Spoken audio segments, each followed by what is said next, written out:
and 11:15 panels.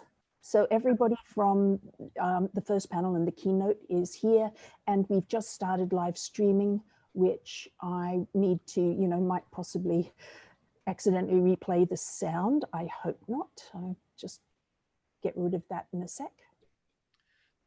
Hey, Andrea, and I didn't see the SRI video come up. Is it working okay? I've just asked Khosrow if he can play it so that I'm not doing. Okay, I'm going to embed that as well to this PowerPoint file that I'm creating right now. Just give me 1 more minute. Okay. Perfect. And, at a pinch, I've got it here. And I think, as I mentioned, it's the combination of the Motobot and Tom talking about the innovation process for about 2 minutes, which, while it's about Motobot, I think is very much about, about the depth of hardware experience that SRI is bringing to the table that makes the difference. So that, to me, was a good introduction point. Okay, we're getting quite a bit of chat. Everybody's looking forward to seeing this. Yes, well, I didn't intend to, be broadcasting the dry run, but we're all still feeling our way through some of these Zoom things. And I would rather know that we're broadcasting than still be worrying about it at 9 o'clock. If anybody doesn't have sound, just speaking to the attendees here, I would suggest rejoining, even potentially rebooting your laptop and connection. You've got time before we start. And generally speaking, things are working well on our end. That's my 5 minutes before we start kind of warning. So we're all good. Hope everybody's got a glass of water handy. And we're seeing the first questions come up in the Q&A as well. Your glass of water disappeared, Alex. Right. You're just holding up your fingers. Which is a very... During the talk, I'll bring it up from, oh, geez. Okay, there you go. Yeah. Well, that definitely looked smart. Okay, I'm ready to try that video, actually both of them. Okay, that would be wonderful. Okay, yes, we have the start of the Motobot one. A lot of our commercial customers come to us, very, very broad needs. Perhaps they don't know that they're looking for a humanoid robot to race a motorcycle, but they have a broader objective. And we'll hold a workshop. And in the case of Yamaha, it's got that choppy look. Maybe did you push the optimize for video button when you shared the video? I did not. Where is the optimize for video button? Yeah, very, very helpful. So if you exit out and then share screen again, and then in the bottom panel, when you hit share screen, there's a checkbox for optimize video. Okay, got it. Let's give it a try again. Perfect. The sound was good, but yes, the video was jerky.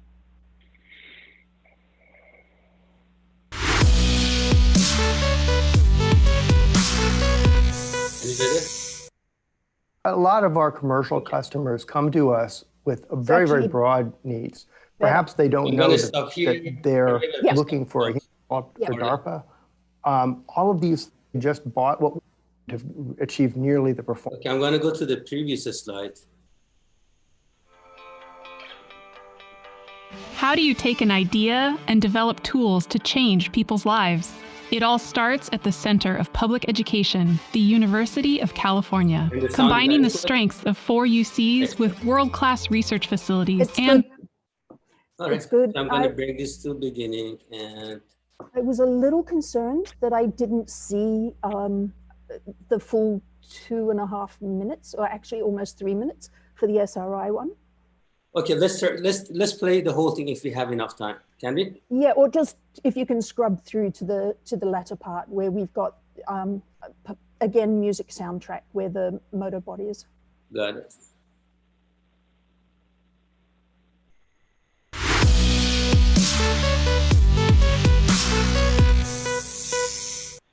A lot of our commercial customers come to us with a very, very broad There's about needs. 2 minutes of Perhaps interview they don't and then know 1 minute of, and they're looking like for a humanoid robot to race a motorcycle, but they have a broader objective. and we'll hold a workshop. And in the case of Yamaha, we spent, I think, 2 or 3 days together with them where the music after a long period of remote discussions, and presented to them our exoskeleton robots that we developed for DARPA. Khosrow, I can't hear you. All of these things. I mentioned that I haven't had the chance to watch the video yet, so I'm not sure the sound. Where is it looking? Okay, the final minute has music again, which could be quite loud. It has very little talking. So yeah, you know, you can definitely keep the sound down for the second bit. 12 seconds right now, so I'm going to go there. Yeah. Find so online, the first one is Citrus, and we the wouldn't second have one is achieved nearly the performance. Okay, that was the end of it. There was there should be a second piece. What was in the second piece? Maybe we can speak to it. It was just the Motorbot 1-minute video. I mean, we could add That's what I downloaded this morning. Was there another video with the same name? I joined 2 clips together. So it was, I'm tempted to push the buttons on your screen, and obviously I can't. And do you remember what was the duration of the video that you had in mind? Was it 2 minutes or longer?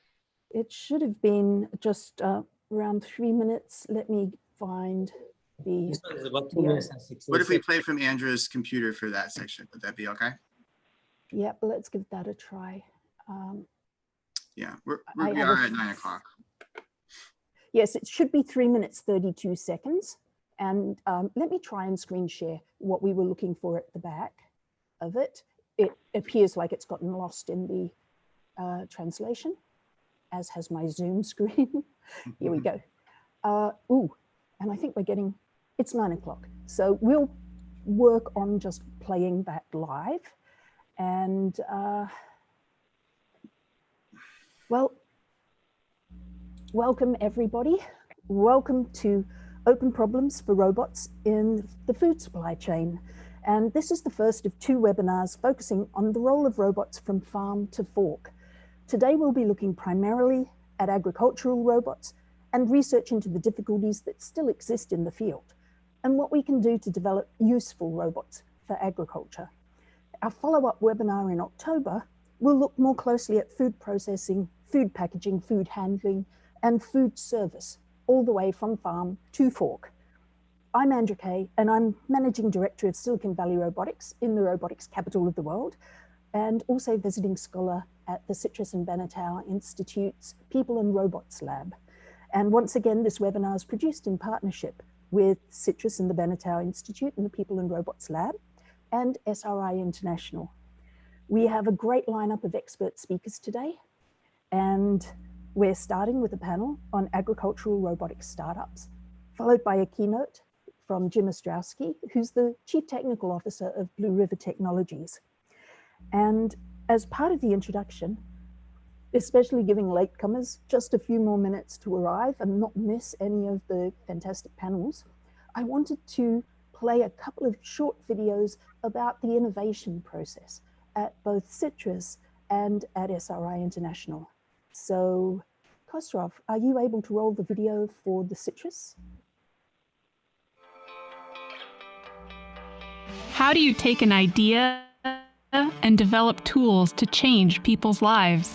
It all starts at the center of public education, the University of California. Combining the strengths of 4 UCs with world-class research facilities and the brightest minds in industry, it's a perfect formula for innovation. We're creators, designers, educators, and policymakers who never sit still and always look to the future. Changing the world is an ambitious mission. We're opening the doors wide to everybody who wants to join us.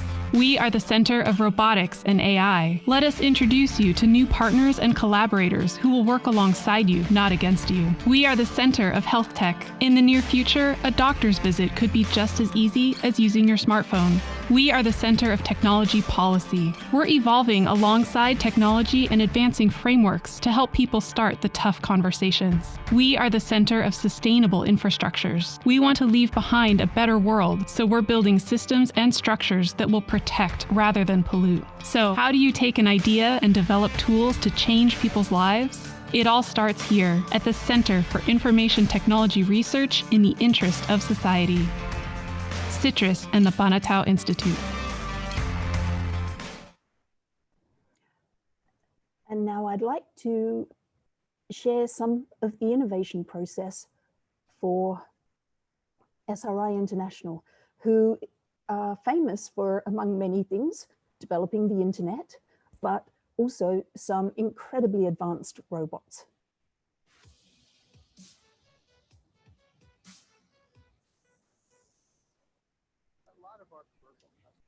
Sounds like we don't have audio. Looking for a humanoid robot to race a motorcycle, but they have a broader objective. And we'll hold a workshop. And in the case of Yamaha, we spent, I think, 2 or 3 days together with them after a long period of remote discussions, and presented to them a bunch of technologies, a bunch of capabilities that we had, as well as ideas for how they could take those ideas, some of those ideas forward. Now, in the case of Motobot, it turned out that there were many technologies that SRI had developed that enabled us to build the system where many other companies, most other companies wouldn't have been able to do so. So as it turned out, not only did we help Yamaha understand what they might do to achieve their objectives, but we were able to actually help them execute that plan. Now, when you say many other companies would not have been able to help them do so, what is it that is different about our approach to this? What's our secret sauce without giving away the secret? Unlike a lot of robotics companies today that focus almost exclusively on software, we look at both hardware and software as both being ripe areas for innovation.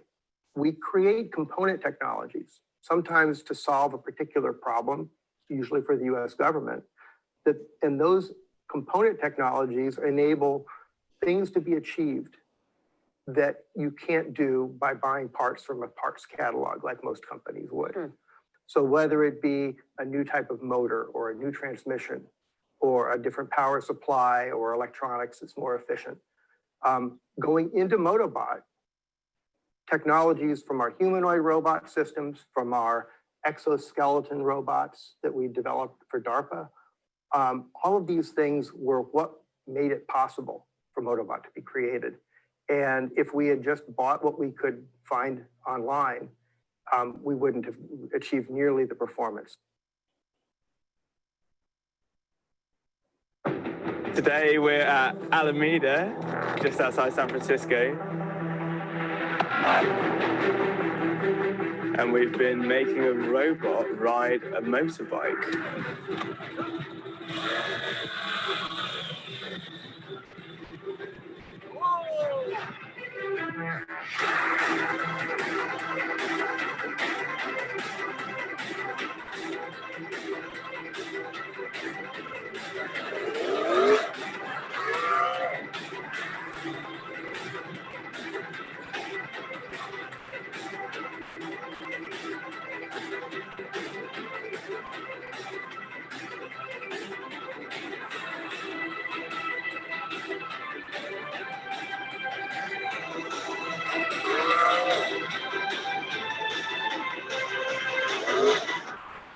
Moving forward, we're going to be racing Valentino Rossi.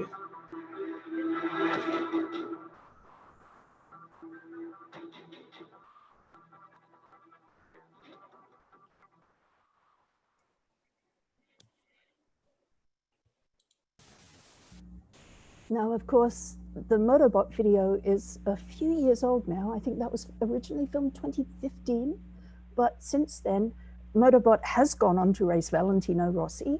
And for the humans in our audience, the good news is that Valentino Rossi is still better. However, this is a robot riding a motorcycle at over 200 miles an hour. It's a pretty incredible achievement. And it really served as a segue into the achievements that are being made in agriculture. They're complex. It's a difficult, a very testing environment. And there are many problems that need to be solved before we can reap the fruits of our labor. I apologize. We are going to have agricultural puns all day, and that's okay. Let me please share the agenda and the introduction to our next panel. And I'd like also to thank my many helpers behind the scenes, particularly Laurie Ravnit, Khosrov, and Ron, and housekeeping. Final housekeeping. Can all attendees please keep their microphones and videos off, unless of course they're a panelist speaking. And we'll be monitoring both the chat and the Q&A tabs for questions. If you use the Q&A tabs, you can also vote up other people's questions, and there'll be plenty of time for Q&A. And I'd now like to introduce our first panel of speakers on agricultural robotics startups. We have Dan Steer, the co-founder and CEO of Abundant Robotics, Eric Adamson, the co-founder and CEO of Tortuga AgTech, Eric Kadian, the lead roboticist at FarmWise, Andrew Bate, the founder of Swarm Farm Robotics from Australia, and of course, Alexander Kernbaum, Principal Research Engineer in Robotics at SRI International, who is kindly also moderating our panel today. Over to you, Alex. Great, thanks a lot, Andrea. Great to be here. My name is Alexander Kernbaum. I'm a senior manager and principal researcher at SRI International, and I'm very happy to be here helping moderate this panel on ag tech. So our first panel is composed of startups in the ag tech space, and we'll start off today by giving the floor to each panelist for about 5 minutes to outline some of the things they've been working on and some thoughts that they have, and then we'll open up to a general discussion. And if you have questions, feel free to add them to the chat window, and I will be sorting through them and preparing some questions for our speakers. I think we will go with the order that we were listed here. So Dan, would you like to start us off here and tell us a little about yourself and the company that you're with? Yeah, sure. So I'm Dan Steer. I'm one of the founders and the CEO for Abundant Robotics. We are a very typical Silicon Valley startup. We actually launched out of SRI's robotics division. So my co-founders were Alexander's colleagues in the robotics lab. And the mission that our company is on is to automate orchard agriculture. So I'm going to share a video that doesn't have a lot of production value. This is one that shot off of one of my colleagues' camera phones in the orchard about a year ago. And so this is our first product. I mentioned the mission of the company is to automate orchard agriculture, and the first product that the first area we're focused on is apple harvest. And so the product that we're creating is a autonomous robot that drives itself down an orchard row, in real time recognizes fruit, decides if that fruit is ripe. If it's ripe, we have to pick it without damaging the fruit and without damaging the tree. And we have to be able to do that at a cost structure that is less than people. And we have to be able to do it in today's orchards. And so, those are the challenges that we began researching, while in the lab at SRI, collaborating with the U.S. tree fruit industry. The video you see here is a pre-production prototype. And as I mentioned, this is from last fall. The apple harvest season has just begun in the U.S. So, we literally started this year's harvest last week. We're currently in the stage of small-scale commercial trials while we evolve the design for the robot to one that we're ready to manufacture.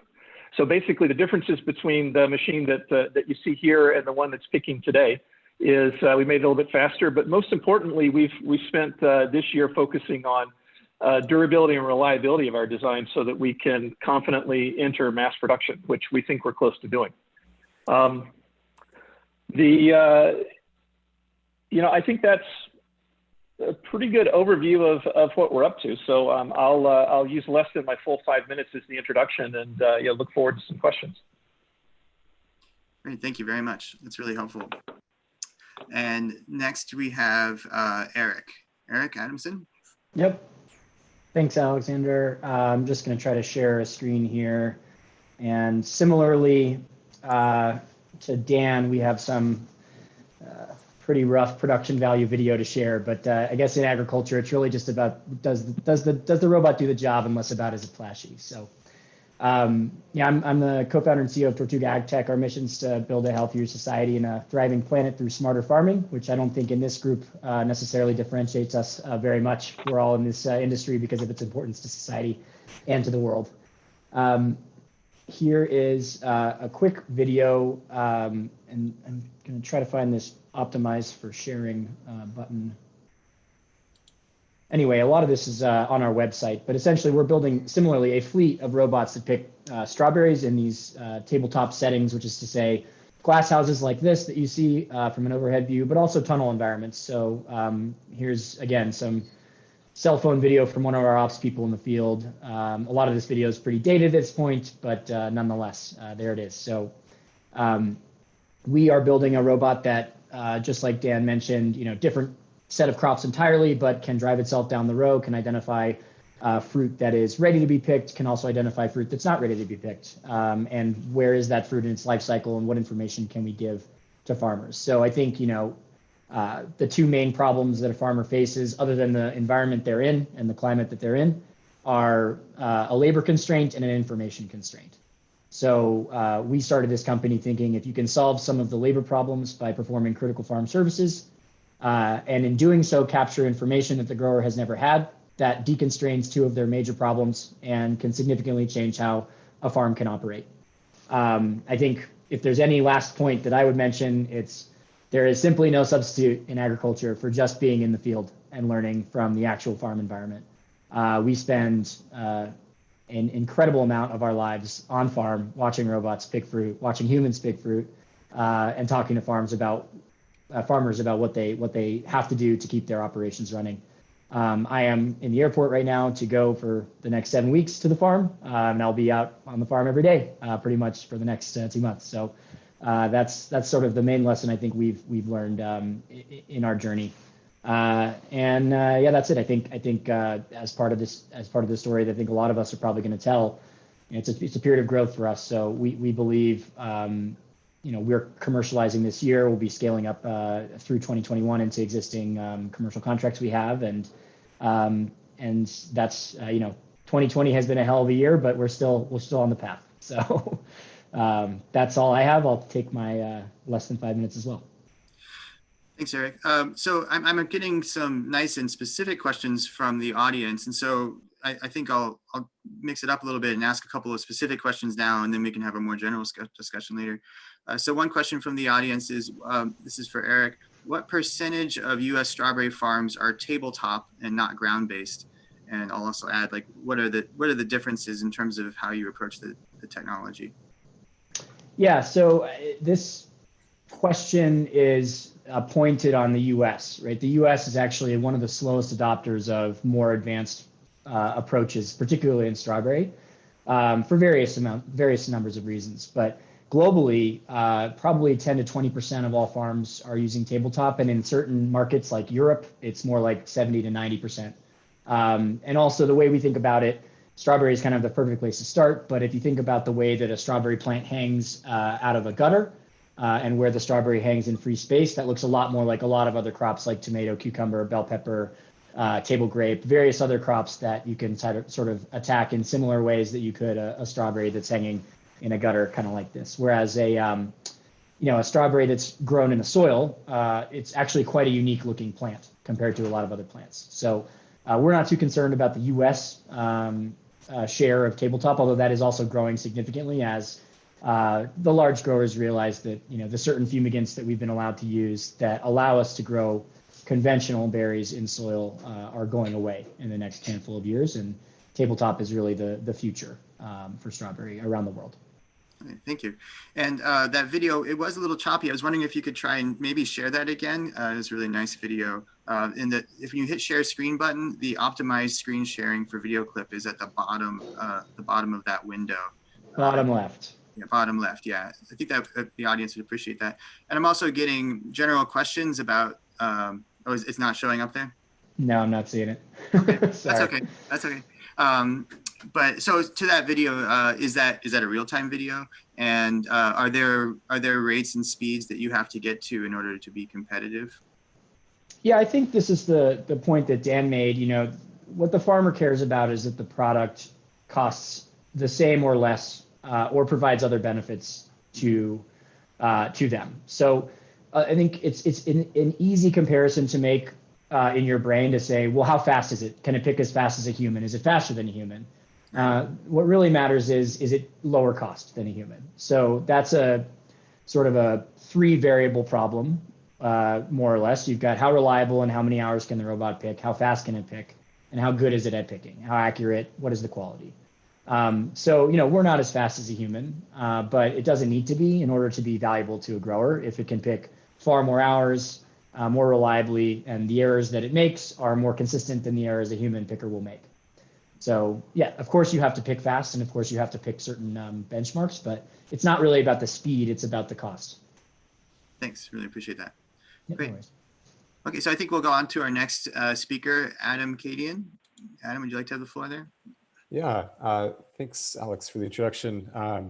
Unlike the other speakers, unfortunately, I don't have any video to share, but I do have some slides, and hopefully I can get through these real quick so we can get some more questions. All right, can everyone see that?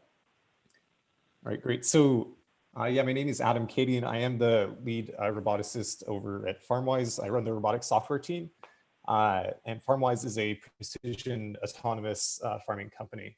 So a quick introduction to us. We were founded in 2016 by Thomas and Sebastian. We were founded with this mission of applying technology to farming. As all of my other panelists here, I think we share the same passion on that end. We're working on vegetable crops, though. We have a 45-person team split between San Francisco and Salinas. The Salinas Valley is where we primarily operate, where San Francisco is where our engineering headquarters is, and the people count is roughly split half and half between operations and engineering. We also operate in the Yuma Valley out in Arizona, and our engineering team solves both the software and the hardware problem. So before I dive into what exactly it is, what we do, I'd like to share kind of a bit more about our mission. So the way we see it is that farmers' job is phenomenally difficult. The demands placed on farmers are constantly increasing. We have to constantly produce more and more food, whereas the constraints are also increasing. So really, consumers want to see less chemicals used on farms in general. And it's phenomenally difficult to put together a hand crew to actually care for a commercial vegetable farm. And so the way FarmWise has attacked this problem is by producing a mechanical weeding solution. And this is our first product. We're interested in the full spectrum of challenges in farming, and the first one that we're tackling is weeding. So our first device is called Titan. It's shown here on the right. It's this big orange thing.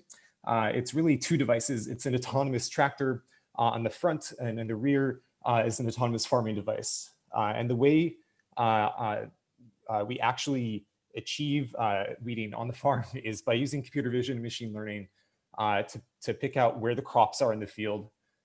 We build a virtual map of where the crops are with respect to the robot, and then we solve the planning problem for our mechanical weeding solution. So on the ML side, you know, this is a problem that I think probably all of my fellow panelists are facing as well. You know, this is a picture from our detection cameras. If I asked you to pick out all the lettuces, I'm guessing there's a few farmers here that could probably do it. But I have these conveniently labeled. This is something that our machine learning stack does in real time. We have a team of computer vision experts that have solved this problem. And so it's not just difficult to actually pick out where the lettuce is. We have to do this in real time, which is a pretty big challenge. And we have to do it really, really accurately. Farmers don't have a lot of tolerance if your weeding device comes in and kills a whole lot of crops. So I am an engineer, so I have to give a little bit of an overview of the stack. I'm going to mostly skip over this, though. We are a raw stack. From the robotics paradigm, we break it down into the sense, plan, act sides of the problem. I'll just skip right over this and talk a bit more about the challenges that we face. Operating on the farm is extremely difficult. It is a phenomenally tough environment out there. We do interact with the soil, and I'll show you a picture of what that means here in a second. But just like any robotics stack, we have problems around detection. We have challenges around calibration, sensor fusion, odometry. All of these things add in error. And the more error that we have in our stack, the more likely it is that we're going to kill crops or that we're going to miss weeds, which is just totally unacceptable. And so, again, to show you kind of how rough it really is to operate on the farm, one of the tools that we use, we have a litany of tools that we use on the farm actually that we can swap out. One of them is a set of blades that kind of slice through the soil, and the idea is they kind of cut through the weeds. And I've got a picture of a fresh blade here on the left. And after about, I believe, 2 weeks of use, so maybe actually 10 to 12 days of running time, this is what that same blade looks like here on the right. And really that might not be too big of a deal. You know, you just have an operator come in and swap out the blades. But the fact of the matter is that our robot has to detect the wear and tear that it's encountering in order to maintain that high degree of accuracy. Otherwise, we really can't operate. So that's a really, really big challenge for us. That's something that my team spends a lot of time trying to tackle. Then we also have to operate, we're a service company. So that means that farmers call us up and they ask, you know, hey, come on out, weed our farms. And that means that we encounter a whole lot of diversity. All the farmers out there treat their farms very differently. Not only that, but there's obviously different crop types. We operate on crops any stage of growth effectively, give or take. And then we also operate during the day or at night, sun or clouds. We operate generally, farmers don't operate on the farm if it's raining, so we don't have to tackle that problem, luckily. But this level of diversity means that we have to have a robotic stack that is extremely robust. Anyways, in the interest of saving time here, I'll just hand it back over to Alex. I've got my email there down at the bottom if you're interested in getting these slides. I'd be happy to send them along. All right, thank you. Thanks, that's great. Thanks, Adam. And our last speaker is Andrew, correct? And you want to go ahead there? Sorry. Andrew Bate, thank you. Yeah. Yep, thanks very much, Alex. I'm Andrew Bate, and I'm co-founder of Swarm Farm Robotics. We're an Australian ag robotic company, and we're really proud that all of our technical team, all of our development team, and all of our testing and development's done on farm. I'm a farmer myself and still actively farm. We farm grain crops, wheat, barley, chickpeas, sorghum, occasionally grow dryland cotton, and we run the ag tech startup as a separate business on the same farm. We're very much, I guess, a soil up approach rather than technology down approach to ag robotics. And I guess our place in the world is very much, we're building a platform so that the smartest people around the world can develop technology at a micro level and then apply that technology on board our robots to suit farming systems, to match their climate, to match their production system, to what they're doing in their part of the world. We've got partnerships with multiple companies to put apps on board our robots, from weed control and weed detection sprayers through to mowers and slasher decks. We've got some alternative weed control companies we're working with. We're doing work in apple flower thinning in apple orchards for precision thinning of fruit, and also fertilizer application on board our robots. To date, we've got robots out running commercially. We've got robots running on broadacre grain farms. We've got robots on cotton farms, also on orchards, and also in turf farms as well. I haven't prepared any slides. I'm a little bit late to the party on this one. I've just got a video that I'll play, so I'll just do a quick screen share and let that play through, and then we'll get into the panel.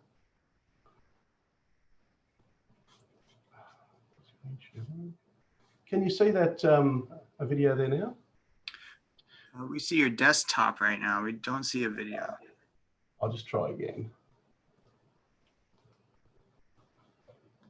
That looks better.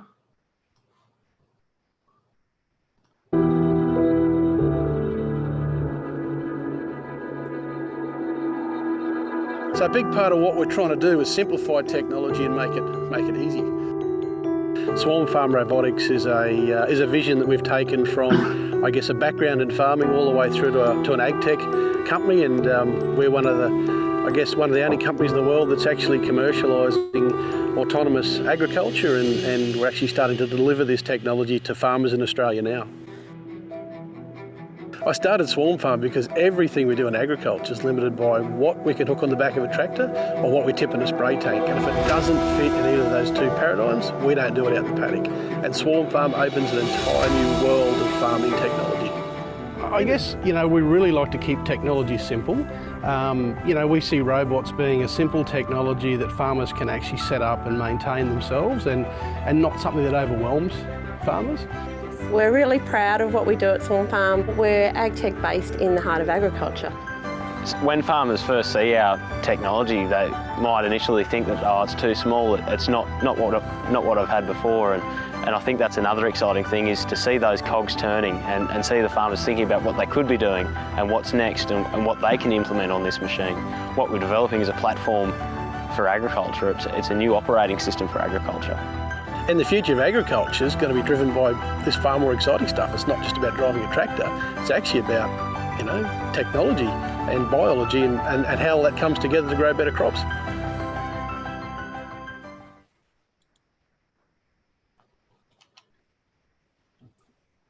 Well, thank you very much. Andrew, did you have anything else you wanted to comment on?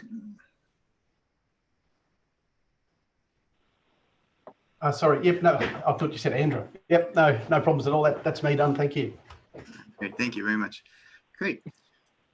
So I think to open this up a little bit, I'd like to start with Dan Steer. So one of the goals of this conference today is to really help us align our sort of our North Star in terms of where the research needs to be going. So what are the hard open problems, and essentially what are the limits of the technology that we have right now that that can be addressed on the 5 to 15 year time scale. So Dan Steer, I'd like to start with you, and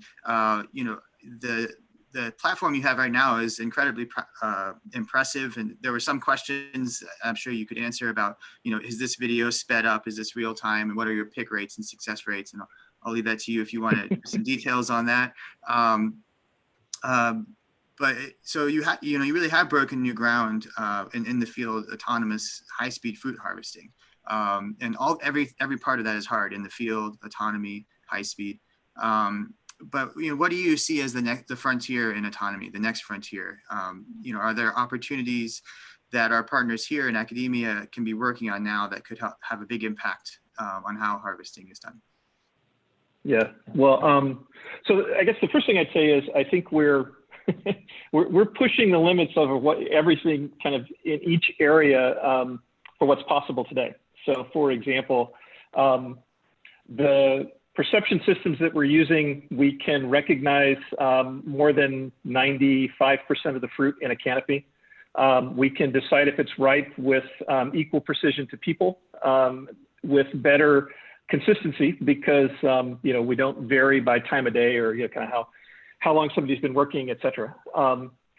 With that said, that's still a small fraction of what a human can perceive about a canopy. And so there's been huge improvements in the last decade in the capabilities of computer vision, for example, and every improvement that will come over the next decade will be one that we'll instantly snap up and make use of in an orchard.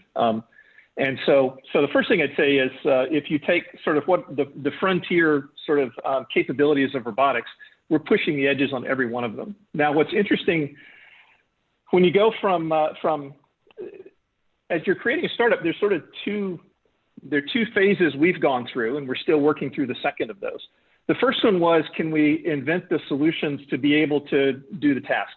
Can we create a prototype that can do what I described before? Drive through an orchard autonomously, recognize fruit, pick it without damaging it, and without damaging the tree, because that's an important part of permanent crops. And we were very happy with the results we've seen in prototyping. We're at the point now where it isn't so much about having to invent a new capability, but to take a prototype that is basically grounds up automation and turn it into a product, which requires not only thinking about reliability, will the product do kind of repeatedly what you've designed it to do, and will it do the task well, but also will it be durable and stand up to years of use in the kind of very demanding environment. And so the first thing for us is we're still on a path to finish the commercialization of just what we're capable of right now. We think we have everything in place in order to solve the problem of fruit harvest, and productizing it is no small task. Now, the second piece to your question, Alex, about sort of where are the future opportunities. A lot of what we're all trying to do is sort of pick out the places where there's a research solution, where a research solution exists, and now kind of apply it to pick problems that are promising and apply it to them. There are plenty of other examples. If you look in agriculture, there's really sort of, there's a part of the world that was automated over the 20th century. My family were cotton and soybean farmers. My grandfather started farming cotton, in the 1920s. And the stories he would tell me about when he started were, he and my grandmother had all kinds of stories about picking cotton by hand, and what an awful job it was, how it tore your fingers up. It was grueling work. And, over his lifetime, that became completely automated. You went from literally plowing behind the mule, which is what he started with, and picking cotton by hand, to tractors and combines, and a radically more efficient production process. Specialty crops, which is what you see all of us working on. So things like orchards and fruits and vegetables, which ironically are some of the healthiest food for you, are also still heavily reliant on manual labor, and that labor's been drying up for decades. And there are the tasks that we've chosen. So harvest, in the case of orchards, harvest is the most important problem. It's the biggest labor consumption, kind of the biggest consumer of labor. It's also the part that's most at risk from changes in the labor force, which again they're not new. It's not necessarily related to the current kind of environment of pandemic. This is the labor force for migrant agricultural labor has been shrinking for decades. So these are areas where harvest is an important problem. We think we've got the tools to solve harvest, but as soon as you give us the ability to have better autonomy, then there are other steps in the orchard that will automate. And and I'll give you an example of one that we're not solving today.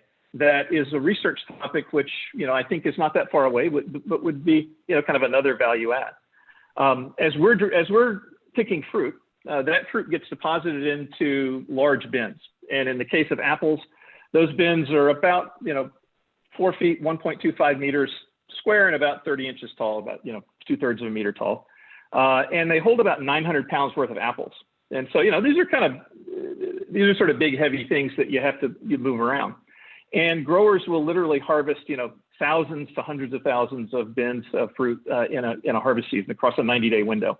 And all of that gets transported out. And so when harvest is happening, there's actually a major logistics operation around moving bins in and out of orchard rows and getting them onto semis, and the semis getting them to storage and sorting facilities. Today, people do that by driving tractors, and it's a pretty skillful tractor driver. It's a bit like if you've been in warehouses, watching people drive forklifts in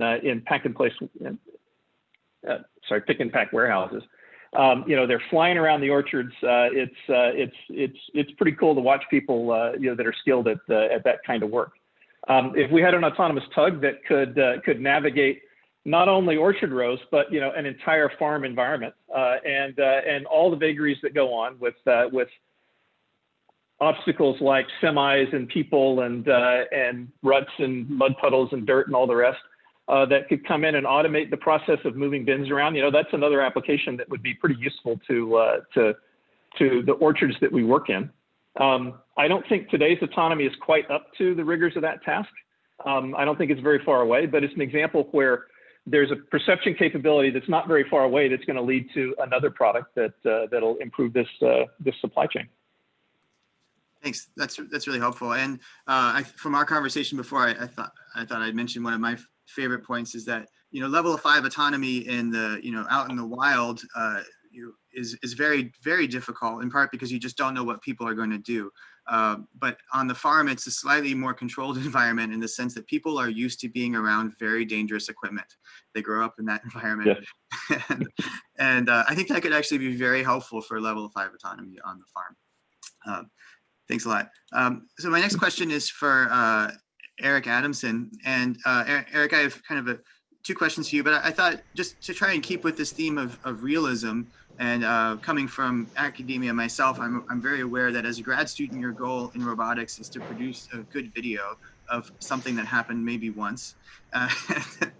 And in order to get past that, you know, at the other far extreme is to actually have a product with reliability and whatnot. So I was wondering though, if you could paint a picture without naming names of some of the kinds of demos that you might actually see that are not actually that don't really actually have merit in the real world applications, you know, for one reason or another. Maybe help us understand some of those realities that we come up against. Yeah, I think this is a very important area, particularly in agriculture, because when a farmer watches a video, they're going to see the problem right away. You really can't slip one by them. So, you know, I think there's sort of a range of robotics companies in agriculture, or just ag tech companies in general, who start with the tech first. You know, maybe they have something really cool, or they've been able to build something and they got it to work in a lab environment, or even on a test farm where they had to prune away a bunch of the problems so that they have a nice, simple, easy, repeatable setup. And if you have that kind of video, or you have that kind of demo, it's of course impressive. I mean, all the work that everyone on this panel is doing is really impressive, but the farmer is going to ask the next question right away. Well, what's it going to do when this thing happens, when that thing happens? In strawberry, for example, you know, depending on the grow conditions, depending on the temperature at night and how sunny it is, you might have a strawberry that is completely ripe on one side and completely unripe on the other side. You know, how do you address that problem? And these are the things that the grower is going to ask right away. So, you know, there are videos, many videos out there, particularly for us in strawberry. There's a number of videos on YouTube or on the internet about, you know, a robot picking strawberries. And the first question you ask is it picking the right berries? Is it picking the strawberries in a farm that is actually an operating farm? Or is this a completely controlled environment that is not scalable because you had to put a lot of money in the form of labor to make it look that nice? So as a company, our approach has been the opposite. It's basically throw the thing into the wildest, scariest environment and stand there and watch it with the grower. And it's embarrassing, you know, on occasion you make a mistake or you cut off an entire, you know, bunch of fruit that you shouldn't have cut, but that's how you learn. And by doing that and bringing the farmer along, we've learned more, and we also gain their trust because they know we're not trying to pull over their eyes. We're trying to solve the real problem. So I think that's critical for any company in this space, is to actually solve the real problem and not be afraid of the difficulties. And so working with real farmers in the field day in and day out, getting sweaty.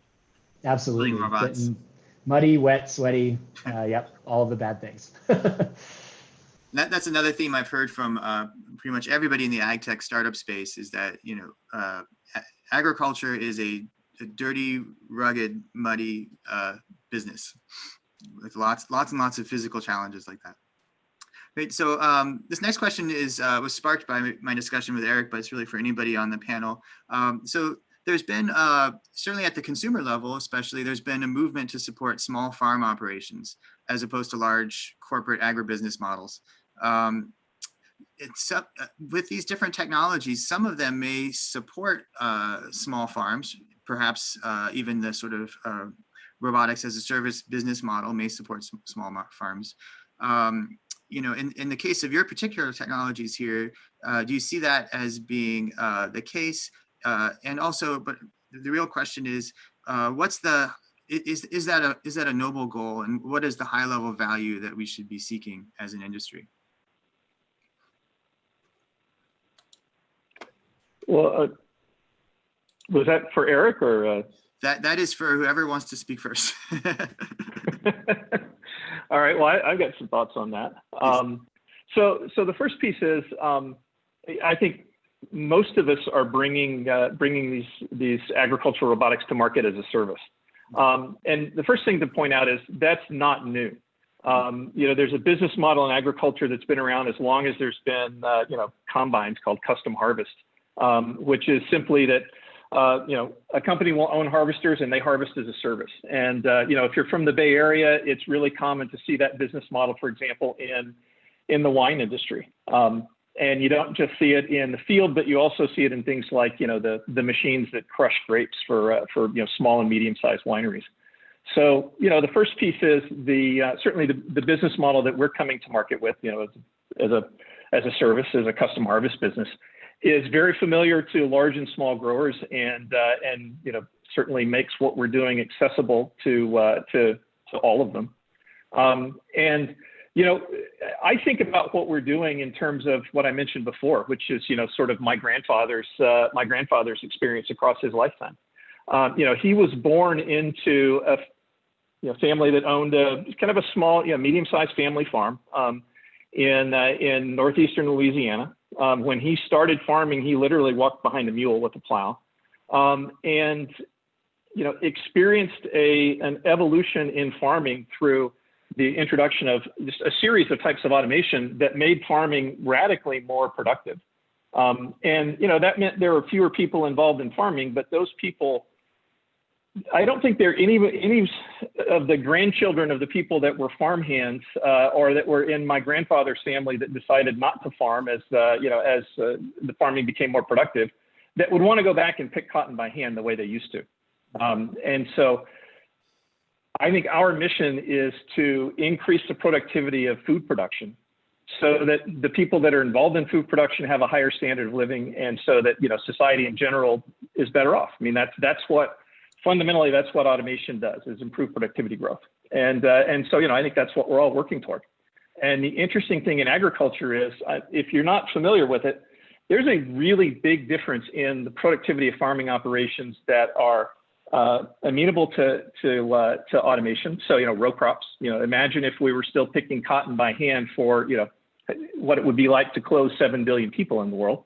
And specialty crops. So fruits and vegetables are much, much more reliant on migrant manual labor, and that's not going to continue to scale. So, we're in some ways trying to head off a crisis in the global industry. Thanks. Great. Eric, did you want to add anything to that really quick? Yeah, I mean, I think what I like about what Dan said is sort of putting what is the point of a farm? What is the point of the industry that we're working in? It's not to have small farms, it's to have food on the table. And I think my vision and sort of Tortuga's vision for a future system isn't necessarily, massive scale farms or helping with only the small farmer. It's something in the middle where you have a more distributed food system where we can feed more people in the world with high value, high nutrition fruits and vegetables and other things that people love to eat. But you don't have to do it from only one region, shipping fruit all over the world or shipping vegetables all over the world. So it's more of a distributed food system, which is where sort of the controlled environment aspect of this comes in. And it doesn't have to be a vertical farm. You can just have a light shade cloth over the top of a tomato farm or a strawberry farm or whatever. But those farms don't necessarily end up being very small farms. They actually are scale commercial businesses. They may be owned by a family, they may be a corporation. But what's good is that it's a better quality crop for the local environment around that farm or that complex of farms. And where you see this model kind of already exists is in Europe, where every country kind of has a lot of their own supply for crop, fruit and vegetable in particular. There is some exporting and importing happening, but there's a lot of local production as well, and people like the food that they eat that's local. But they're big businesses. They're efficient businesses. They're more productive businesses from Dan's point of view. So I think that's the important thing is I think there's an over-romanticization of small farms and putting your hands in the dirt. Farming is just hard work, no matter where you are, no matter what you're growing. And I think robotics might help certain farms get bigger, and I think that's okay. Mm-hmm. Thanks. And also to add to that, I think that both Eric and Dan and my own FarmWise's own product is agnostic to whether it's operating on a big or a small farm. If you meet certain constraints, we can send our service out to you. End of story. Now, whether or not that makes sense fiscally is another question, right?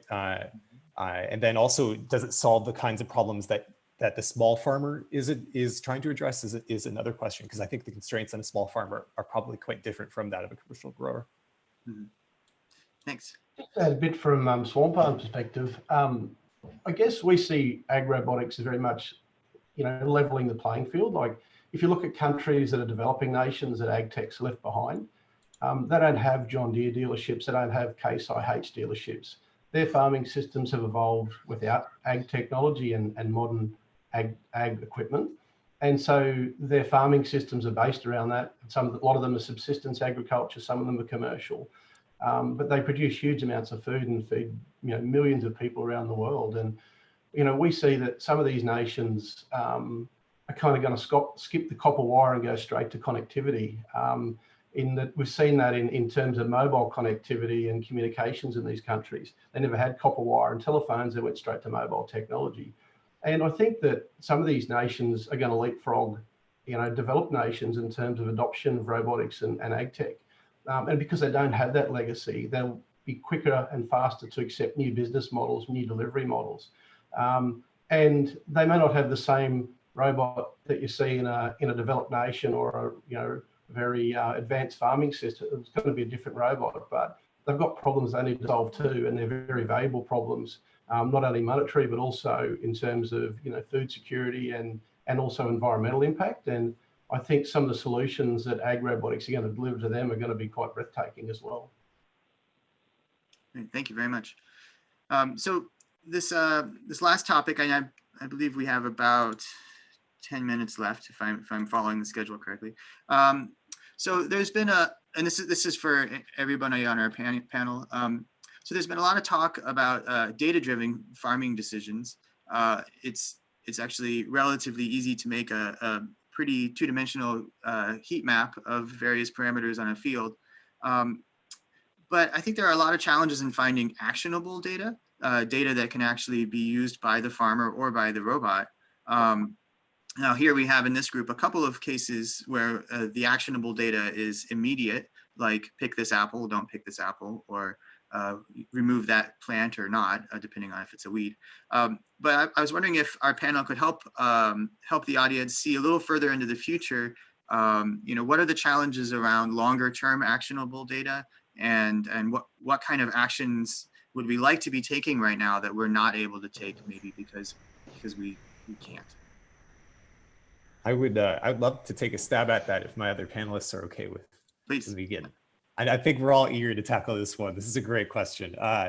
So FarmWise is out there during the early stages of the growth cycle. And so in terms of actionable items, one thing that we're really excited about is optimizing yield, right? It's about how can we help the farmer make more intelligent decisions so that they're actually doing more with less work, or they're producing more food on the same field. That's really the long-term vision, and that's really where we'd like to be. I think in the Q&A, somebody was also asking about plant level decisions, and that's another really exciting area. That's all about distributing the right amount of fertilizer at the right point in time for a particular crop. And so this is less about generating heat maps, it's about tracking the individual growth of individual crops. And it is extremely difficult not to make that decision, but to get the data so that you can make that decision. And that's something that we're hoping to tackle in part by being out there during weeding, going out there multiple times. But even that might not be enough. And so it might be some time before we're able to make really, really intelligent decisions on farms, but that's something that I think a lot of us are working towards. Thanks. Anyone else? So it was interesting. There was I just saw a comment come by of somebody saying, as a farmer, I don't want AI making decisions about my fields. and I have to say, as somebody who bangs my head against a post most days, struggling with AI, I understand that. But just let me give a different flavor to that, because it's not about AI replacing human judgment. AI, quote, AI today is nowhere near human judgment. There isn't general purpose AI. And I think it actually does the industry quite a large disservice by the way that it gets sort of hyped sometimes.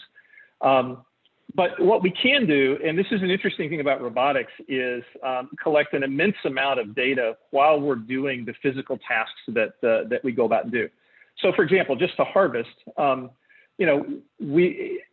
through the act of harvesting an orchard means we collect more information on the production characteristics of that orchard than pretty much anybody has ever been able to capture, because I can tell you the 3D location, size, and ripeness of every piece of fruit on every single tree in that orchard. And that's not information that growers have been able to utilize before. So I can't tell you today exactly how that information will be put to best use. But I can tell you that most growers that we've been working with for several years now, look at that and think that there's going to be something interesting that will come out of that. And this is another one of the areas where for the research community that's participating here, if you assume you have large amounts of sensor data around crops, there's still a lot of research work to be done to best apply that data. And the thing I can tell you is, with these kinds of machines operating in all of these different agricultural environments, there's going to be a lot more data available for researchers to act upon. And part of our business will be figuring out how to best deliver and apply the data that's collected through the work that we do. I think just to add our perspective, we have a unique crop, maybe even amongst the group. A strawberry plant or a lot of fruiting crops will sort of continue to fruit over the course of up to 6 months. So our farmers actually, our customers they're in the glass house from March, they're in the fields from April, the fields go until November, sometimes December, and the glass house is happening again. So you're harvesting for 10 months of the year. Pretty amazing, even in climates you wouldn't expect to be able to do that. And so in those environments, it's actually closer to being a reality already, because the information that they already want to know, we can give parts of that information to them now. And it's not just about increasing productivity in the sense of yield by having more information and making better agronomic decisions. It's also really interesting outcomes like, well, if I just have a photo of every berry that you picked today, that's defensibility against my customer who's a supermarket who's constantly busting my chops for my quality and like kicking back massive orders, and I waste tens of thousands of dollars. Having information about plant level yields or even just meter by meter yields in a farm can be ammunition against your supplier, where you can say, hey, look, the quality of the rootstock you gave me this season was poor. And I know that because look at the data that I have. You can also use a lot of the data already for contracting purposes. So, better forecasting 2 to 4 weeks out means a better volume estimate, means avoided penalties if you don't hit the volume, or that you're going to have too much, and so you can go find a home for that on the spot market earlier, as opposed to having to waste fruit. So like the information can truly help in terms of the agronomic decisions you're making, and that is kind of the holy grail that a lot of the other folks have already talked about. Like, how do we actually know what to do with each plant? But even before that, there's business side decisions and business side information that can be used pretty quickly in certain crops. It's not applicable to every crop, but those are great examples, and that's something that I think speaks to the larger point of risk management. And for a lot of farmers at this point, so early on in the technology life cycle, trying new robotic technologies is risky. But if you can turn that on its head and provide new ways to manage their risk, then it's actually a real value add.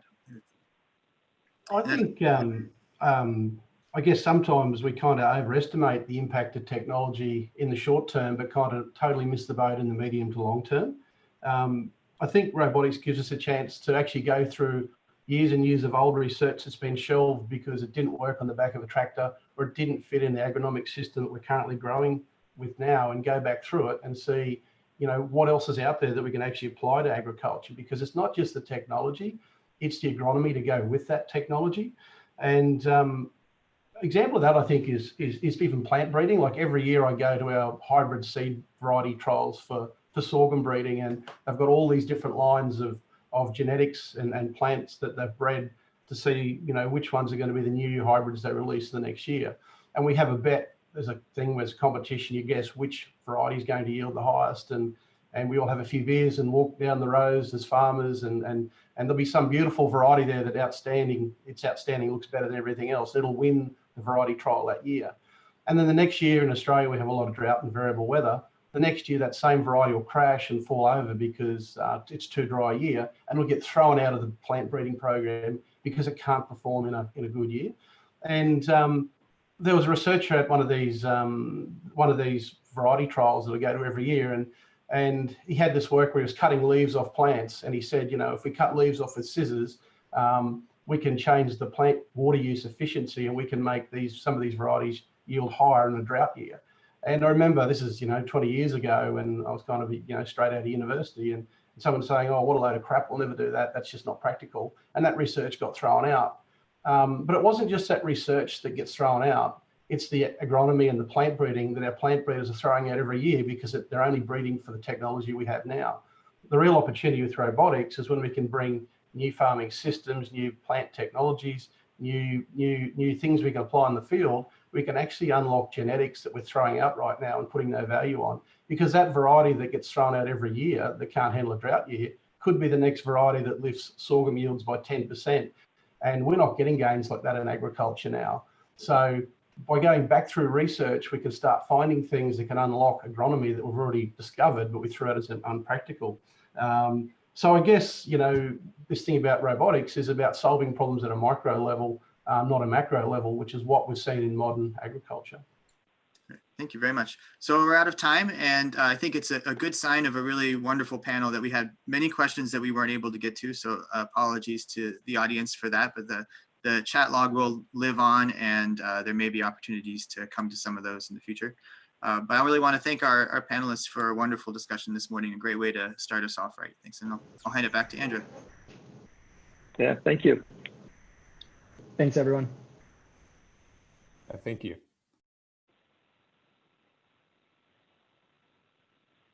Thanks very much. So, Andra, I think you're talking, but you're muted. Thank you so much to all the panelists, and I fall for that Zoom trick every time. We'll follow up with all the questions, and that was a fantastic panel, which really segues into the role of research. We're going to be hearing next from our keynote speaker, followed by our robotics research panel. And today our keynote is given by Jim Ostrowski, who has moved from robotics research at Caltech and Penn University to senior research scientist at Evolution Robotics, which, like iRobot, was one of the first consumer robots for the home. And now, for the last quite a number of years, he's been the Chief Technology Officer for Blue River Technologies, which was the landmark acquisition by John Deere just over 2 years ago now, really showing that robotics technologies in agriculture had made it to, you might say, prime time.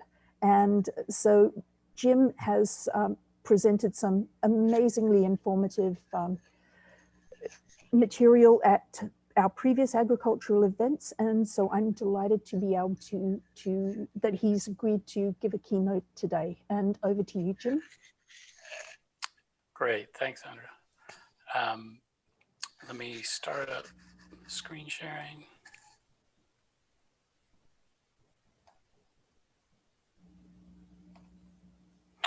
Okay. Can you see that all right? Yes, we can. Great, thanks. So, Andra, thanks so much for inviting me to talk about this, and for putting together such a fantastic panel, and all the ones coming in for the rest of the day. It's just really exciting to see the great work, the diversity of work that's going on in agriculture and robotics and technology for agriculture. It's mind-blowing to see how much activity there is and the quality of the work. So as you mentioned, I'm with Blue River Technology, and we were acquired by Deere. I can't believe this, but it's actually almost 3 years. In just a couple of weeks, it'll be 3 years since the acquisition. And I'm going to talk about, spend probably half the time talking about just some of the things we're working on around spray technologies. And then the second half, trying to just give some insights into the big challenges that we have, the open problems that we're still facing on more the research side. So there's plenty of material, so let me jump right into it. Let me start by just talking about kind of the current state of how plants are treated, how plants are sprayed in existing setups. And as you may all be aware, and I love the fact that there are so many people who have such deep knowledge of agriculture to talk to. But the current technology for broadacre row crops is broadcast spray. So genetically modified seeds are planted that are tolerant to herbicides and particular classes of herbicides. And farmers essentially use that to spray the corresponding chemicals in a broadcast nature. They spray the entire field, regardless if there are weeds there or not. And can use this in lots of different settings and applications, but the basic is you take a big boom sprayer like the one that's in this picture and go out and spray the entire field. But that's certainly not the best way to approach the problem. And I think what we've been focused on is trying to provide farmers technology that can help them spray more intelligently and reduce a number of the impacts. And so maybe first to think about is environmental. Again, we're spraying whatever chemical it is. Glyphosate is a good example. So something like Roundup over the entire field, whether there's weeds there or not. Same things with things like fungicides, herbicides, even fertilizer that we spray more as an insurance policy than because we want to spray every inch of the field. And tied to that also is the fact that these herbicides are starting to become less effective. We're seeing many cases of herbicide resistance where weeds are now able to survive those sprays that would have killed them in the past, and then are breeding and continuing to propagate their genes to make more and more weeds that are resistant. So the efficacy of the chemicals is starting to disappear. In addition, there's economic drivers. The crop prices for the last 7 or 8 years have been relatively flat or down in the big row crops, especially things like corn and soy. So the crop prices aren't rising, but input prices, the chemicals, the seeds continue to grow. And so you've got this economic trend that we again are trying to help support farmers so that they can be sustainable in an economic sense.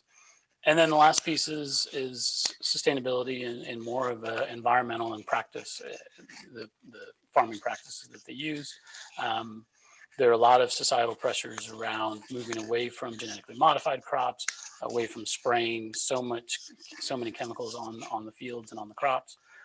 So we hear a lot from farmers of it's not their number one driver, but it's always on their mind of how can I do this in a more sustainable way that plays well with some of the societal pressures towards different types of application inputs. Okay, so let me talk just a couple minutes about how we're approaching that problem. We are using, and actually this falls right along the line with a number of the slides and discussion that were shown in the panel, using computer vision, machine learning, robotics, to identify and spray individual plants. And so these slides, actually this slide looks probably pretty similar to some of the early ones around lettuce that was shown. And we're kind of taking a similar approach, using machine learning to identify crops versus weeds. And then we call it robotics and controls to, in real time, spray just the weeds. And so this requires sophisticated machine learning algorithms that can run in tens of milliseconds. We have to run at very high speeds that have high accuracy. We need to both not do damage to the crops, but also not miss weeds. So important to have both high precision and high recall in the machine learning systems. And being able to spray in real time with relatively accurate spray. So being able to lay down a spray that's much different from traditional spraying where you would spray and all you want to do is get coverage. Now we want to have a very focused targeted spray. And I'm excited to show some of this. This is kind of hot off the presses from the most recent season. But I thought it'd be nice to contrast where we were a year ago with where we are today. And we've moved the needle quite a bit, I think. So last year we were still operating on a tractor pulled implement that had this big, you can see this kind of white frame around it, a shroud that was essentially greenhouse panels that diffuse the light. So a way of getting us good lighting that was nice and diffused, didn't have hot spots or shadows. It was a relatively narrow machine, 40-foot wide boom that was supported by wheels so that we could maintain a consistent height and had very specific custom spray nozzles that we developed. This year we're doing testing, and I don't have any videos of it yet, but we're doing testing on something that's integrated onto a much larger self-propelled sprayer. This one made by John Deere, which is probably no surprise, that has 125-foot wide boom, is moving much faster speeds. There's no shroud, so it's just using ambient lighting and able to deal with all the challenges that you have there in terms of shadows, in terms of different changes that you get as the sun moves across the day. And also just using commercial nozzles so that we can put something out there that the farmer can use almost immediately. And what we're seeing is that in many, many cases, most cases, you get typical savings that are north of 60%. So 60 to 80% is very typical. We've seen 90, 95% savings of chemicals. When you're only spraying where the weeds are, especially if the field isn't that weedy, then you're going to have very little chemical uses compared to a broadcast spray. And the typical machines we have can cover over 1,000 acres a day. So you can imagine just racing through these fields, being able to spray just the weeds, and maybe I'll highlight, you can see even some of the bigger weeds that are covered with, we're using blue dye. So you see these blue markers, hopefully you can see it on the screen, but so that we can just see where the sprays happen. It's not really necessary in production, but it helps us to be able to visualize what the machine sprayed. And what we're seeing is we have very good recall rates and coverage of the weeds that are in the field. And again, massive chemical savings that I think has, as I was talking about earlier, has this great impact on both environmental practices, but also economics. So you're not spraying, you can save quite a bit of money on the chemicals that are sprayed. And then just to give a preview of what follows that, obviously we're focused on weed control today, but the future is to continue, and one of the reasons we've chosen to work on and continue in spraying as a platform is that there are a lot of farm operations today that already leverage sprays. So things like fungicide and insecticide applications to do broader pest control, as well as nutrient applications and other targeted applications that allow us to do, we call it see and spray, but we target plant by plant treatments. So we're able to go in and, as Dan mentioned, he knows about every apple in the orchard. We know about every corn plant or soy plant or cotton plant in the field, and every weed that's in the field. So I think that's kind of my next piece. And then you all already talked a bit about, and I certainly agree that the data is an important component of this, and trying to help the farmer understand what to do, how to drive decisions based around the data. One of the things, and I saw this in the Q&A, one of the things I do want to highlight is, our perspective on this and John Deere's perspective on this is that the farmers own the data. It is not our data. We collect it with the machines, but farmers own the data from the minutes collected, and that means respecting all of the privacy issues, but it also means that in order to use that data, we need to get buy-in from the farmers to be able to leverage that data in other applications. And we've got great buy-in from all the farmers we've worked with so far. And I think that will continue because that helps us leverage the data to improve our systems. And I'll talk a couple minutes more about data, because that is just one of the critical things. Anyone who's worked with deep learning, machine learning, and computer vision, data is a critical element of that. Okay, so now I want to switch gears just a little bit and talk more about open problems. And what are the things that we're kind of hammering on to try and improve these systems and move the technology forward. And I kind of already referenced this a little bit, but machine learning is core to our platform and how we're developing these systems. And it's a way for us to be able to drive the performance levels that we want in order to make these systems practical and take them to production. We've tried a number of different techniques for being able to classify weeds versus crop. But as we moved into the row crops and being able to detect very small weeds in a variety of situations, we found that deep learning was really the approach that gave us the results that we felt we could take into production. We just weren't getting there with other traditional techniques in computer vision. So, you know, I put up here just a picture of a deep learning model. We're using relatively standard but state-of-the-art models, and have customized them obviously quite a bit. But you know, the basics are still there. And so a lot of the challenges that we're facing is how do you get these models to work in production? So that's kind of one of the big challenges that I think is still to be worked on and worked out. They work great, and if there was a good question around, I can show you a demo of them working fantastic in a given field. I can tune that up so that it works reliably 99.999% of the time in a given field. But as soon as I move to the next field, is the open question, does it work? And so one of our big challenges and topics is well, sorry, I jumped the gun there. One of the big challenges is robustness of the models in kind of that, call it in distribution data. So if the data looks kind of similar to data that I've shown it and trained it on, does the model still work? And if, you know, maybe the lighting changes slightly, or there's some dust that gets kicked up, or it's a slightly different soil type, is the model still robust to that?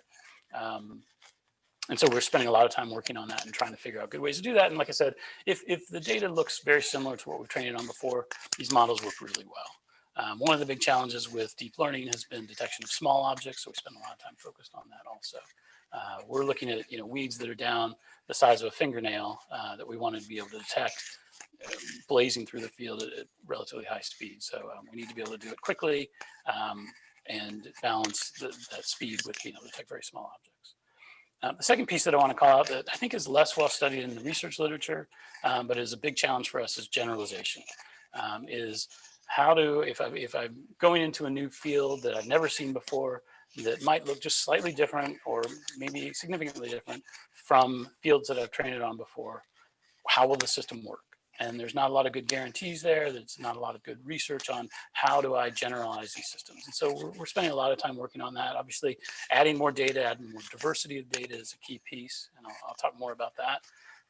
You can see kind of in these images I've included just some of the diverse examples of diversity where I might have a lot more leftover stubble from previous pass because I'm doing a no-till operation. Or I might have, you know, kind of water streaks or cross hatching on the rows, or just a field that's covered in weeds. And I need to be able to identify all of these, even if I haven't trained on them exactly. Another piece that I won't spend a lot of time that is important for us in moving to production is continuous integration, continuous delivery, CI/CD for machine learning. So how do I take these and make sure that I'm continuously incorporating new information, new data, and as well as being able to deliver those rapidly out to the field. And finally, the last point that I'll just highlight is how do I detect and be robust to different failure conditions, whether that's kicking up a lot of dust or operating in low light, dawn and dust type situations, getting water on a lens. You know, how do I build a robust machine there? So those are some of the key challenges just in thinking about taking machine learning into production. I want to drive in just a little bit more on talking about the data side of it.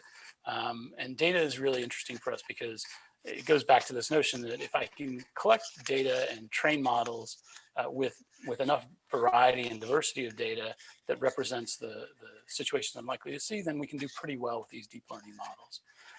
But how do I sift through that data? How do I get the right data?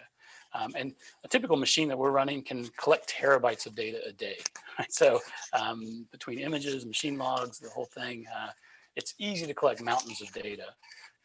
But how do I collect the right data? And how do I use that? Because as much as I can collect raw data, labeling the data, which is generally important for these deep learning algorithms, can be expensive.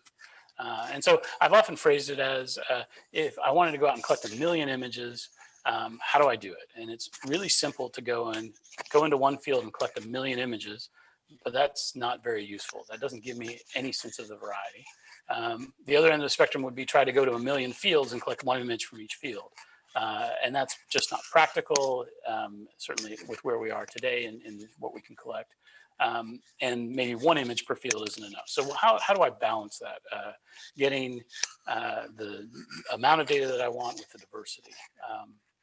And so there are 2 main topics that I think we're working on right now that I think are interesting. I think the first one that I'll mention is just how do I figure out what data to collect and label? So if I'm going through and I'm collecting a bunch of imagery, and like I said, I have the ability to collect a lot of data from every field very quickly and easily. That's our situation, at least. Once I'm in the field, I can collect hundreds and thousands of millions of images. But which images do I want? And that's a broad topic in machine learning called active learning that is driving towards choosing the right images that help improve the model the most. And I think a lot of our thinking, there's a really good book by Rob Monroe on human in the loop machine learning that I recommend. But we're really trying to figure out how do you balance, say, random sampling versus diversity sampling, where you're sampling in lots of different fields or different conditions, versus what's called uncertainty sampling, where I'm trying to sample along the boundary of what my model knows and doesn't know, and where it's more uncertain. And then the second piece is, I may go ahead and collect lots of data, but only want to label a subset. Can I use the remaining unlabeled data to help? And there's some really promising techniques in semi-supervised learning that we're exploring that I think have been showing good positive results early on. I'll just talk about this very quickly, just not enough time to really go through it in depth. But one of the things we've been looking around is uncertainty to drive decisions. So we've looked at lots of different measures of how uncertain is the model. So are we kind of at an uncertainty boundary where the model might be confused between making one decision or another? And this is something we've seen common across a number of the models that we've been looking at for measuring uncertainty, is that you have this kind of very, very interesting distribution of images that you collect. It's very heavily weighted, it's kind of the long tail distribution, looks almost like a log normal type distribution that is heavily weighted, where most of them have a low uncertainty, but you've got this long tail of uncertain images. And so just thinking about different strategies for sampling that, you can think about sampling around the easy region where there's low uncertainty, but then you miss the broad variety, even though it might help you with kind of your more normal typical cases. You could do random sampling. That's obviously the simplest way of thinking about sampling from this distribution. You could bias yourself to the hard regions and try and figure out what are the things that the model is struggling with the most, but that also throws you into more corner cases and more difficult situations maybe than you want.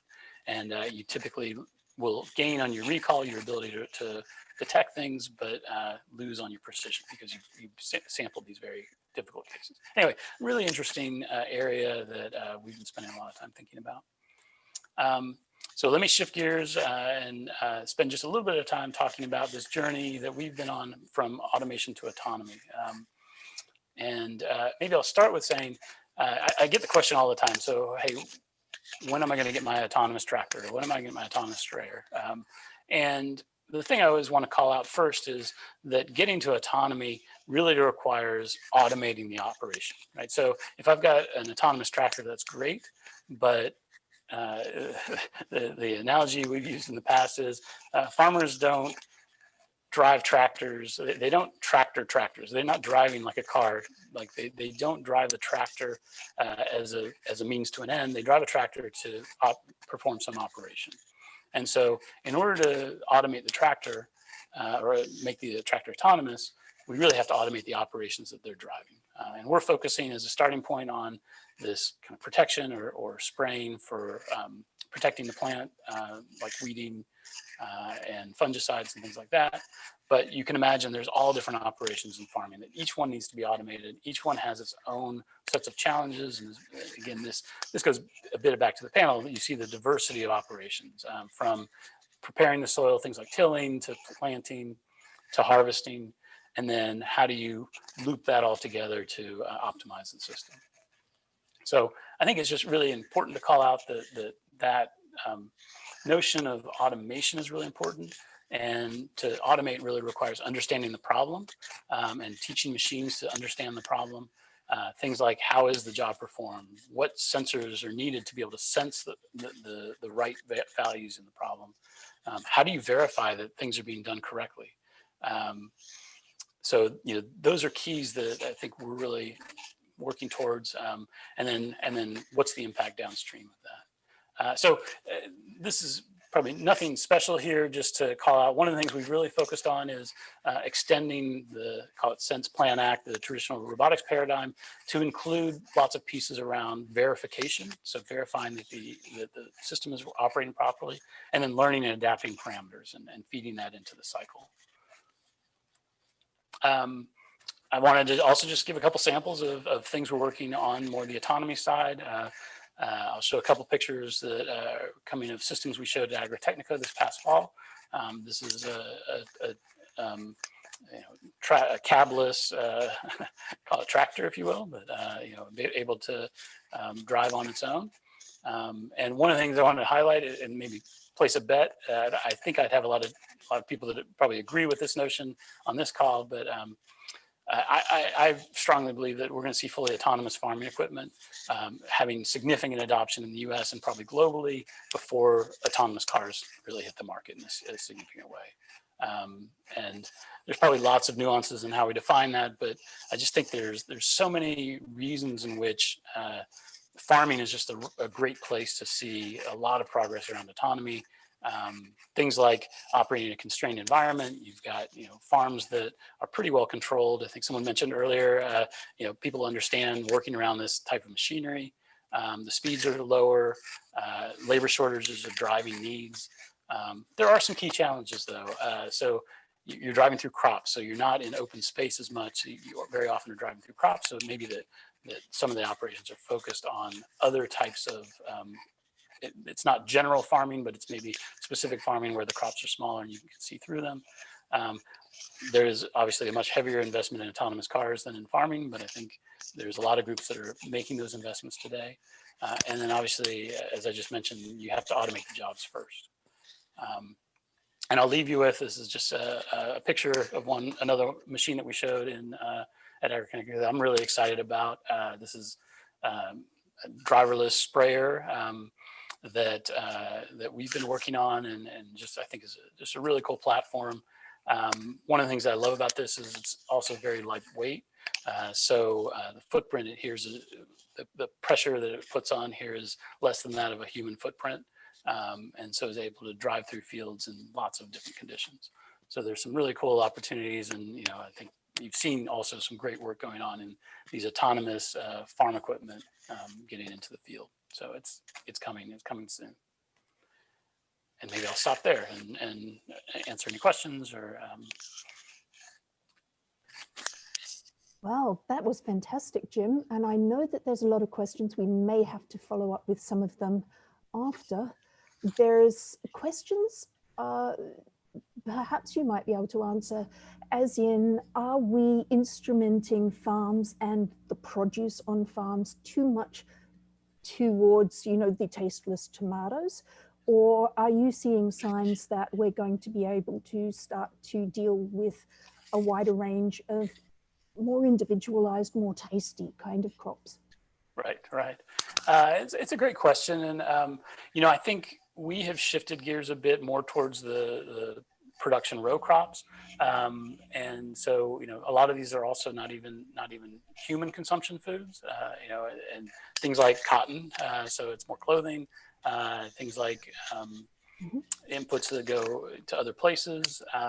I do think, though, there's that as we start to see both the ability to create these autonomous machines that that can handle different situations, but also potentially have smaller form factors, they can go into other types of crops. It also, as we start to move away from requiring the genetically modified seeds that are resistant to herbicides as a way of being able to broadcast spray herbicides, it opens up new seed varieties that may give you better, you know, whether it's taste or other attributes. Certainly costs can come down. So I don't know how to directly answer the question, but I'd say, you know, what we're working on probably doesn't directly impact that. I think it gives, you know, lots of advantages to the farmers. But what I'm seeing technology-wise across the space is lots of great options for how to improve the farmer's ability to manage their fields. And then they have to make those decisions, and, you know, it's economic and societal decisions that will drive how they take that, what directions they take that. That's great. Humans back in the loop. And if we can, there's two more tech stack questions. Firstly, have you solved an overly noisy area with a lot of occlusion from Ivan? And what kind of systems is required for on-the-go image processing? We have quite a few people curious about the image processing stacks in agricultural robotics. Sure. So let me try the first one. We've certainly been working in, our goal and where we're testing, and, you know, we get out and test in just normal operations. So whether it's noisy or you know, bright light or shadow or fog or working in dust, we're addressing all of those. And I'm not going to claim the system works perfectly in all situations, but we are working across all the situations, dealing with occlusion mostly by working with relatively small crops. You know, this is when sprays happen is where at least we can take advantages. They've got to be, you know, roughly under waist height, certainly, but under knee height in many situations. And we deal with occlusions by using multiple cameras that can overlap. So let's address that one. In terms of the tech stack, this is public knowledge. We're using the NVIDIA Jetson Xavier. That's the GPU of choice that we've made. And obviously a lot of work goes into making that robust and being able to deliver that on a robust platform. And then taking that and building the entire stack off of that.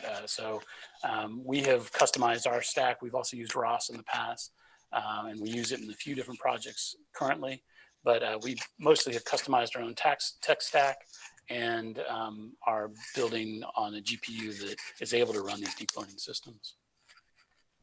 Well, thank you very much. That brings us sadly to the end of a very, very interesting keynote, and you really do have the breadth of experience in the ag field. But we're going to segue from this panel into a fantastic panel discussing the latest in the research in this robotics arena. So a virtual round of applause. Thank you so much, Jim. And it's a challenge, but now I would like to just very briefly introduce, very briefly introduce our next panel, which is focusing on agricultural robotics research.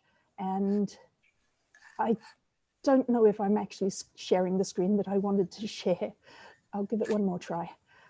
The panelists are going to be, the panel is going to be moderated by Ken Goldberg, who is the director of the Citrus People and Robots Lab and a professor at UC Berkeley.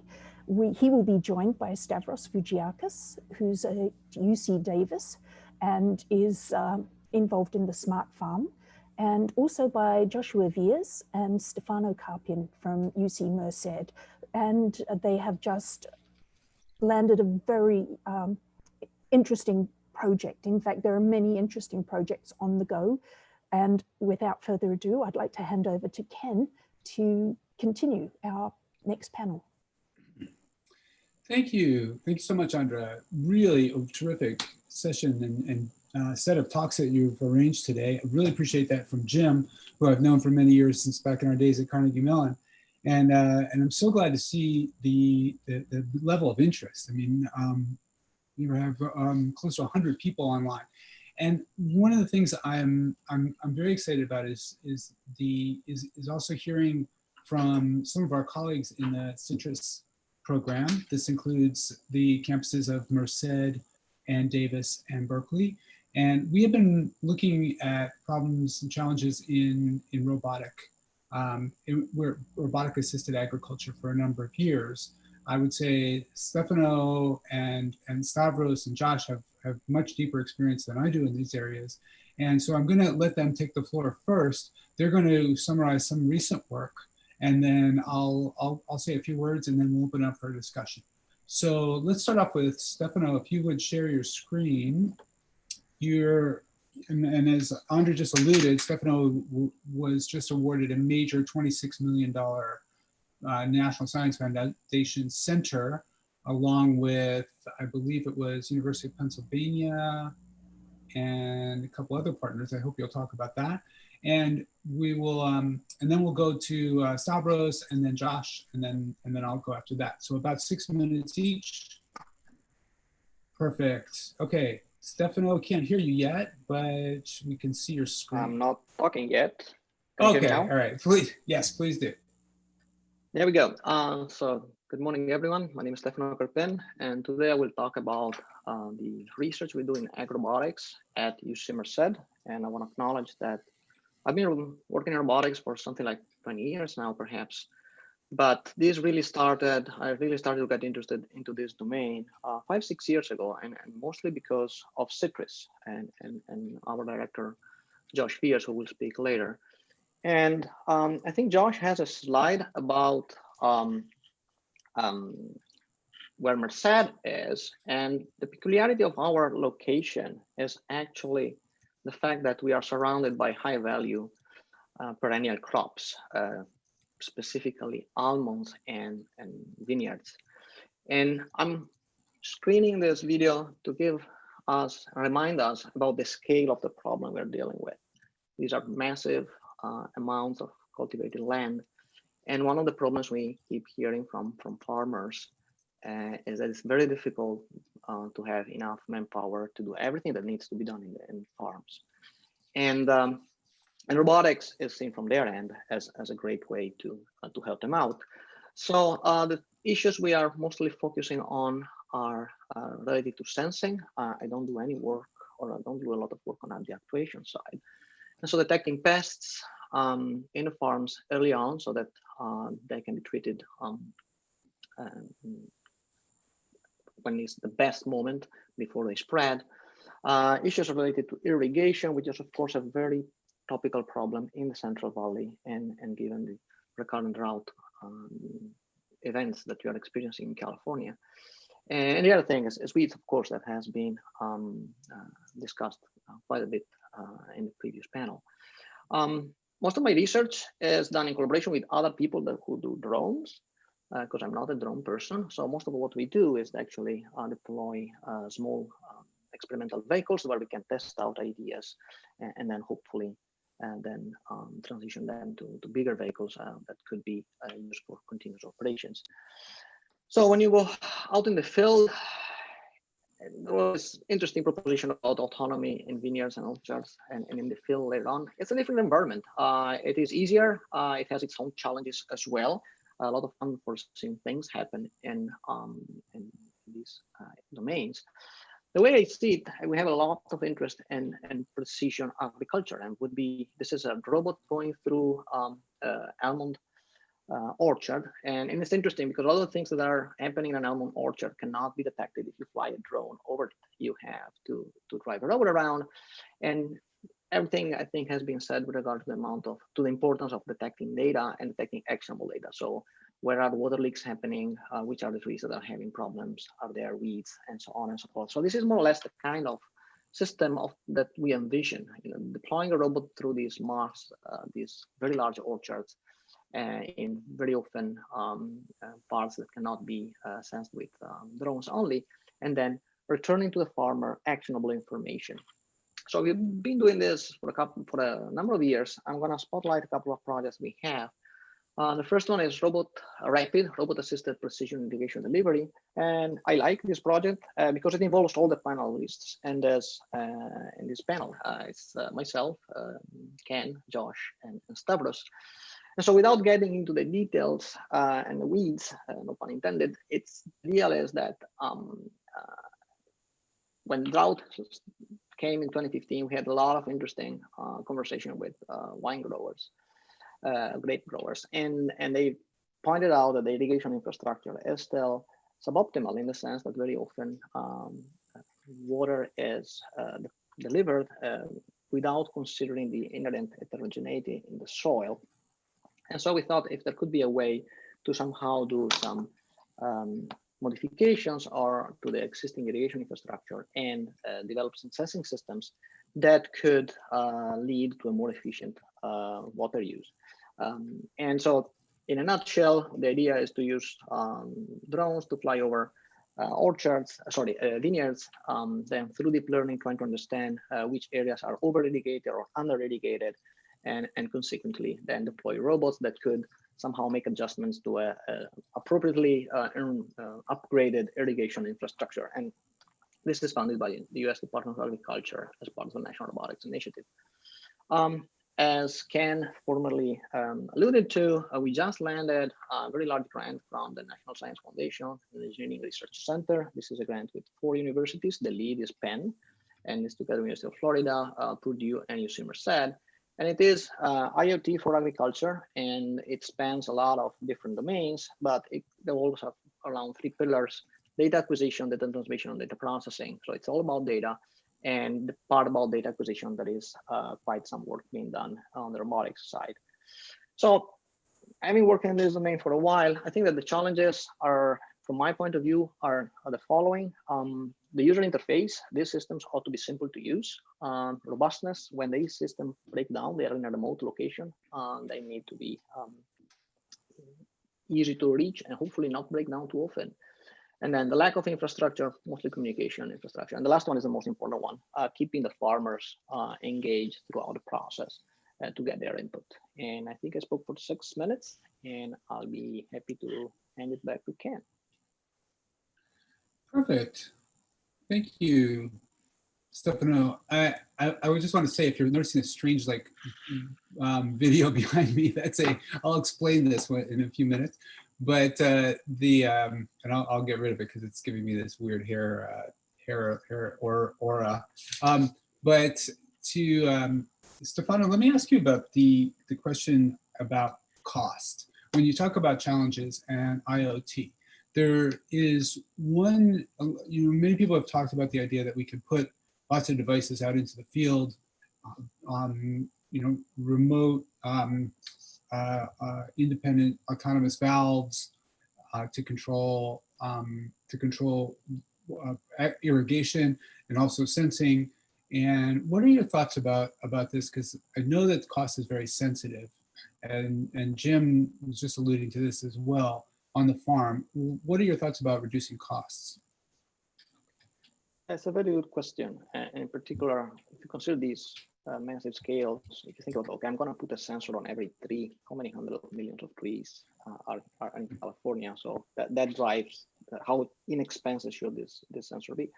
I think that the one way to look at that, which is perhaps related to what we were doing with Rapid, is that rather than putting expensive infrastructure, fixed expensive infrastructure in the field, you could put an expensive infrastructure on a mobile device that then will serve different part of the field and then can be continuously upgraded, as opposed to putting down an infrastructure that then will be there for years and will need to be maintained and so on and so forth. It's absolutely vital. And every time we talk with farmers, I think we're lucky being in Merced, we can get to hang around with farmers quite a bit. Cost is one of the first things that pops up. The bottom line matters, and so I think that the 3 things we hear more is water, availability of labor, and how much it's going to cost. These things have to add up. It's absolutely important. Okay, great. Thank you, Stefano. All right. Well, let's see. Stavros, if you could share your screen, I will go to you next, and I have many more questions. And one of which, just to keep in mind, we'll come back to, is the time constants. It's very interesting to me that in so many problems in robotics, we deal with very fast time constants. And as Jim pointed out, in the driving on self-driving vehicles, time constants are very, very short. We have to make decisions very rapidly. But it's interesting that in the field, the time constants are very long. Plants take quite a long time to mature and evolve. So I'm curious about how you're all thinking about that in this context, how that changes the sort of challenges and framework for what's feasible in machine learning and AI applications for agriculture. Okay, with that, I'll switch over to Stavros. Ready to go? Thank you very much, Ken. My name is Stavros Voudjoukas, and I'm going to talk about agrobotics and harvesting, in particular, some of the research we are doing at UC Davis. UC Davis has a lot of faculty working on agrobotics, AI, and data applications. There is a smart farm initiative which is unfolding, and some pretty interesting news will come up very soon on a big initiative on AI. But I will focus today on harvesting, and this is something you already know. Most fresh market crops are hand harvested, and people are asking, who are outside of the field are asking, we've been to the moon, why is this so difficult? And the truth is that robotic harvesting is not that difficult. I mean, it has been showcased since 1985, but harvesting cost effectively is very, very hard. And if we were to look at the two main factors that influence the cost of harvesting, one is the picking efficiency. This is the percentage of the marketable fruits on the tree, let's say, that your machine or your picker can pick and pick safely in a way that are marketable. Now, picking efficiency is a percentage. A human picker achieves at least 95%, if not more. Now, we need to realize that out of the fruits on a tree, only a certain percentage are visible, and then only a certain percentage of the visible ones can be recognized by the either human picker or by the robot picker. A percent of them can be reached, another percentage can be safely detached, and another percentage can be safely conveyed to a bin. Now, unfortunately, all of those are multiplied together in order to give us the final percentage, your true picking efficiency.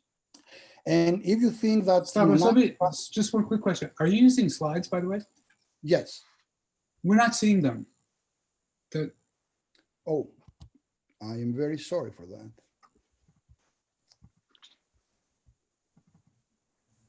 Ah, there we go. I am terribly sorry. I was explaining that we need to multiply these percentages to get the final efficiency. Imagine multiplying 95%, which is a pretty good number, to the power of 5. That's only 77% efficiency. So you see how difficult it can get. And each of these factors depends on biology and horticulture, but also on engineering. The other very important factor is the picking throughput. How many seconds does it take to pick a fruit, or the inverse? And let me give you an example. A human picker on an orchard platform takes about 1.5 seconds to pick one apple and put it into the bag. A strawberry picker will take about 0.7 seconds to pick a single strawberry and pack it.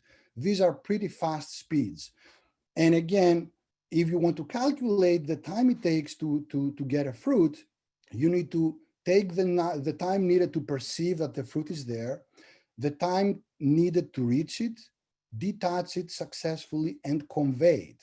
And you need to add all those times to get your picking throughput. So you see that all of these factors need to be taken into consideration, and they're also conflicting. If you want a very high percentage of efficiency, you may need to go slower. So I have the highest respect for all the people out there who are building real machines, hopefully commercial machines that will achieve this task. What I'm doing in my lab to a large extent is I'm looking into robotic harvest aids. These are machines that increase worker efficiency. So we are not replacing people, we just utilize their work better. We generate data with those machines and we explore worker and robot interactions. This is an example. It shows you a strawberry field where people are rushing out to deliver full trays and get empty trays. They spend 10 to 20% of their time just walking. So this is one project that we had. We built a team of totally autonomous robots that are doing the logistics for them. You can think of them as Amazon robots in the field. They coordinate, they go to the picker, they get the tray and take it back. How is this achieved? Well, this is a person picking strawberries. We built a special carrito, a picking device with GPS, load cells. We are measuring the weight and position of the fruit. We are sending it in real time to the robot fleet. The robots get deployed and we achieve 10 to 20% increase in efficiency and we generate yield maps. Another example of a similar situation is fruit harvesting where people go on tall ladders. There are orchard platforms that people work on in order to pick without ladders. The problem is that most of those platforms are static in the sense that the pickers pick from fixed heights. That means that they do zone harvesting. They harvest at different zones. And the problem with that is that the fruit distribution differs and the picking speed differs. So there is an imbalance of labor supply and labor demand. So our project was about finding all the fruit distributions in front of a platform and making a platform that will result in variable zone harvesting. So you try to match in real time picking speed with fruit balance, fruit load. This is the platform that we built. This is in collaboration with Carnegie Mellon. And this is a video of the platform moving into the orchard. This is the camera system. It's detecting all the fruits or the ones that are visible. It creates a fruit distribution heat map. It sends that to the platform. The platform also monitors how fast people are picking. And you can see here that the platform elevates on its own, this is robotic, where the pickers are. It also controls the speed of the platform, and we increase the efficiency by up to 25%. So these are just some examples of harvest aid machines. We are now working on another project where we are attacking the issue of high throughput. Our approach is to use a larger number of simpler arms, but the trick here is that if you have multiple arms, then you need to really do some intelligent scheduling in order to do fruit assignment. And also we are working on perception from multiple viewpoints and active leaf agitation for better visibility. So with that, I would like to conclude, and I'll be happy to discuss further about this research. Excellent. Thank you, Stavros. Really appreciate that. Beautiful. So let's see, I will give the floor to Stefano if you have a question for him, and then we'll switch over to Josh. Yes, I have a question. So I've been following Stavros' work since a while, and what I like is that the defining feature is always human-centric. In a sense, these are always machines for assisting humans and being more efficient and help them out. So I was wondering if you have maybe even anecdotally, what is the acceptance of the pickers when they are using these machines? What are the reactions? Because we can think about all of this in the lab, and then we build them to the field, and maybe there is a completely unexpected interaction with the end user. So I was wondering if you have anything you can share. That's a very interesting question. It depends really on the machine. First of all, if they feel that the machine will replace them, they hate it, which makes sense. On the case of the orchard platform, they really loved it because it made it easier for them to pick without kneeling or stretching too much, because the computer was doing that for them. And it also increased their picking speed, so they made more money. In the case of the strawberry harvest aids, they kind of like the robots. Initially, they didn't like the picking carts because whatever is different or makes them perhaps pick a little bit slower, or they feel it's going to make them pick slowly, then they don't accept that easily. You need to really talk to them, discuss, iterate, and make sure that they are part of the loop. I mean, otherwise you can't even perform experiments if they refuse to collaborate. So I think the answer would be they are, they're not extremely open, but once they see the benefit, they embrace it. Thanks. Thank you, Stavros, and actually Stefano for bringing that up, because there's also this incredible story which I only learned about recently about how the tomatoes that were developed and the harvesting system that was developed in the, what was it, the 80s? 60s. Where it was the 60s. Okay, great. And that was it. And it was an automated system, and so it looked extremely efficient and valuable, but it backfired enormously. And it's a really cautionary tale, I think, for all of us. Stavros, if you have a link or anything to the to that story, you could put in the chat. That might be helpful, I will do because sure. When I heard about it, it was very extremely eye-opening about I would say, the social political pressures around this kind of work. Okay, so thank you, and now we're on to Josh. Josh Fears from who heads a citrus group out of Merced, and I'll turn it over to you, Josh. Great. Can everybody hear me okay? Yes. And is my slideshow small or large? A little small. A little small. Okay, let me change that. I think the two screens is what's making this a problem. But good morning, everybody. Thanks for having me. I'm going to talk a little bit about our research at UCM, but also provide some context about UCM. What I needed to do is to project on the right screen. Let's see here. Don't worry, Josh, you're not alone. There's thousands of people across America today trying to get Zoom to That's do right. what they want. and two kids also eating my bandwidth, so bear with me. Hopefully you can see this now. Is this full size or is it speaker? No, we're not seeing it yet for some reason. Not seeing it yet. Okay, we're almost there. Right there. That should work, I hope. So yeah, okay, great. Yeah, we're up and running. Name's Josh Fears, contact information's there. Campus director for Citrus at UC Merced. Sometimes we get the question, UC or what? Where is UC Merced? So we're the 10th campus of the University of California system. Opened our doors in 2005. In the last 15 years, we've grown from 500 students to almost 9,000. We just finished the largest ever public-private partnership in higher education with a $1.3 billion build out. So where you see the cows is no longer pasture. There's 13 new buildings, all LEED certified. So we're in a position of very rapid growth. Our tagline is building the future in the heart of California. So if you know our story, you know that we were put in the San Joaquin Valley for a purpose. And part of that is bringing science technology to a place that desperately needs it. Most recently, we were part of a consortium that's called the Fresno Merced Future Food Innovation Corridor. So that's providing a couple $1 million from Governor Newsom's budget to start up an innovation corridor in partnership with Fresno State, UC Ag and Natural Resources, as well as the Central Valley Community Foundation. And that would be from production to processing to consumer in all phases, and industry university research consortium around that.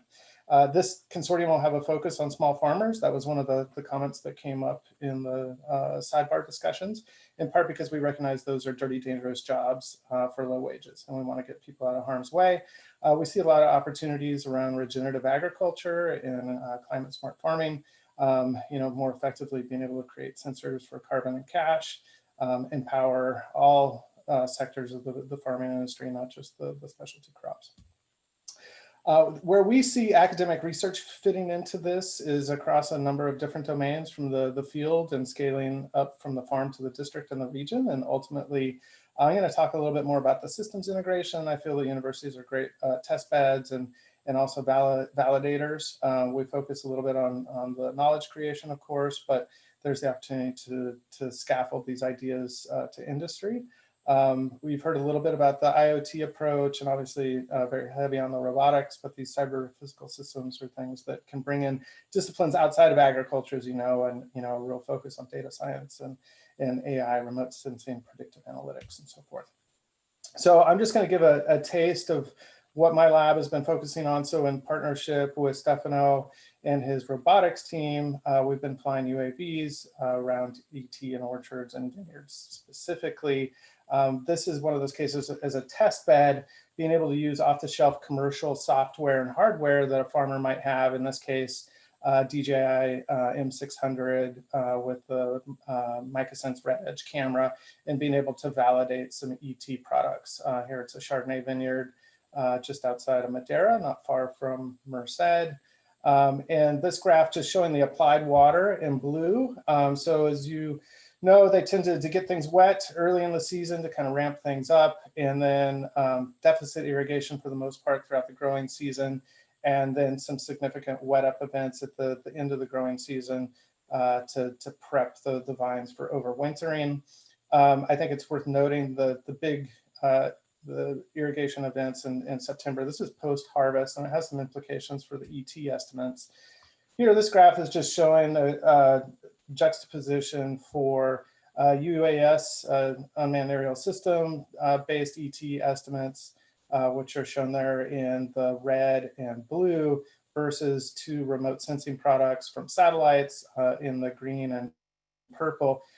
And very high distributions, a lot of variance from those satellite products, in part because of the mixed pixels from the soil and so forth. And what we were able to show is that by using a canopy model from being able to do the stitching and validated with a LiDAR system, that we can actually isolate the pixels that are used then in a transform function to be able to estimate ET. And notice that it tails off after harvest and leaf senescence and reduction in the actual leaf area index of the plant, whereas the purple continue with high variance, but this is also very high air temperature period that compromise the estimates, as well as the saturated soil conditions that were giving very hot reflectance. So the heat balance approach to ET estimates were a little bit compromised because of that. So for us, this is an example where students can plug into this pipeline and systems integration, be able to do some data validation, and then ultimately coordinate some of this at the farmer level with some of the more commercial products that are available out there. In the end, most of these estimates were pretty close to each other. Again, the kind of the reduced deficit irrigation in vineyards is pretty well identified. Total applied irrigation was 2.8 feet. So that was very much in line with what's going on out there. But another study that we did over the course of 2 growing seasons looked at 7 different models across the Delta with a number of different commodities. And that the results of that study indicated that even using our best techniques and best available data, that we're about 15% within each of these estimates. And if you were to scale that to California, that results in about 4.5 million acre feet of uncertainty, which is the equivalent of our largest reservoir in Lake Shasta. So we feel that evapotranspiration is still one of those areas that deserves a lot more inquiry, and we feel that the universities are well positioned to do that. So again, UC Merced trying to integrate across these different domains, both disciplinary and scalability wise, and bring some of these new features to our academic learning environment. Thank you. Thank you, Josh. Super. Okay, thank you. And now let Stavros, if you have a question for Josh, then in the meantime, I'll share my screen. Yeah, I mean, that was a great talk and a great vision. I guess one of the questions is data, and there is a lot of data that's going to be and is already generated by all the machinery. How do you envision processing those data? Would it, it belongs to the farmer, it belongs to the service provider, they share it. What kind of different models could you see there for utilizing the data, but also for, processing them and handling them from a technology point of view? Yeah, that's a great question, Stavros. And I think there are a lot of competing models out there. And I suspect some of the larger industry partners already have designs on being able to retain rights to those data that they collect over time and certainly leverage them in their own models.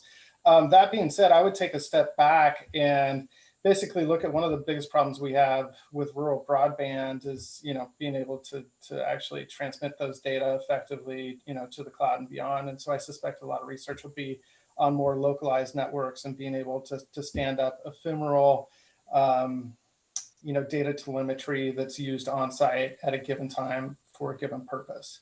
To my knowledge, that's largely been the domain of the military. But I suspect that breakthroughs in that area will be coming to agriculture soon. Great. Thank you. Okay, can you guys hear me okay? Yep. Okay, so this is the NSF project that we were alluding to that I've had the great fortune to work with my fellow panelists on. And we have a short video on this. Let me see if I can play it. Water shortages and droughts are increasingly common in California and worldwide. Currently, 85% of fresh water is used for agriculture, and much of that is lost by overwatering. Our goal is to conserve water with precision irrigation at the plant level. Recent advances in infrared sensing and UAVs now make it possible to monitor conditions from the air to identify plants that are receiving too much or too little water. A key challenge is how to close the loop, adjusting the flow of water at the plant level in response to this data. One approach is to use electronic valves. However, these are prohibitively expensive and prone to failures. A new research project funded by USDA grant will explore an alternative: rapid, robot-assisted precision irrigation delivery, where portable devices will adjust low-cost passive valves that cost far less than electronic valves.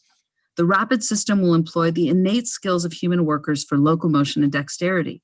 GPS and RFID wireless technology will identify which valves to adjust and by what amount, based on data and weather predictions, to direct human workers to which valves need adjustment. The project will design, prototype, and evaluate the rapid system and investigate how mobile robots can be included to facilitate valve adjustment. So this was the idea that we were alluding to about cost and just having these very passive emitters, which are a few pennies, available for a few pennies for irrigation, for drip irrigation. And the idea was to be able to adjust the emitter settings for each at the plant level. So this was the prototype that was just mentioned. There was a device that we prototyped that farmer assistants or agriculture workers could carry around, and they'd be alerted by a GPS system to make the adjustments that were appropriate to that particular plant. The good news here is that we did experiments. We applied for a patent on this. I'm happy Project funded by USDA grant will explore an alternative: rapid. And it was granted in December. So that's a patent, and we're very Ken, not everyone can hear you. Okay, can you hear me now? Can you guys hear me? Barely. Yeah, it's a low volume. Okay, wait, I know what to do. I'm going to switch back over to my other, this. That's a great idea. Yeah, switch back to the headset and we'll have the videos will be quieter, but you will be louder. Okay, there we go. That's my, can you hear me better now? Yes, thank you. Okay, sorry about that. So really quickly, I don't have any more sound on the videos, but this also, as we started doing this work, I was reminded of a project that we did now some 25 years ago, something called the Telegarden, where we set up a robot in the center of a living garden, and we invited anyone in the world to access it from the internet. And we didn't know if this was going to be of interest, if anybody would want to do this, but it turned out it was hugely successful. We had hugely popular. We had thousands and then tens of thousands of people coming in to help us tend the garden. It was available 24 hours a day. And so we recently decided in this new context to revisit that project and look at a very different problem, which is could that be fully automated?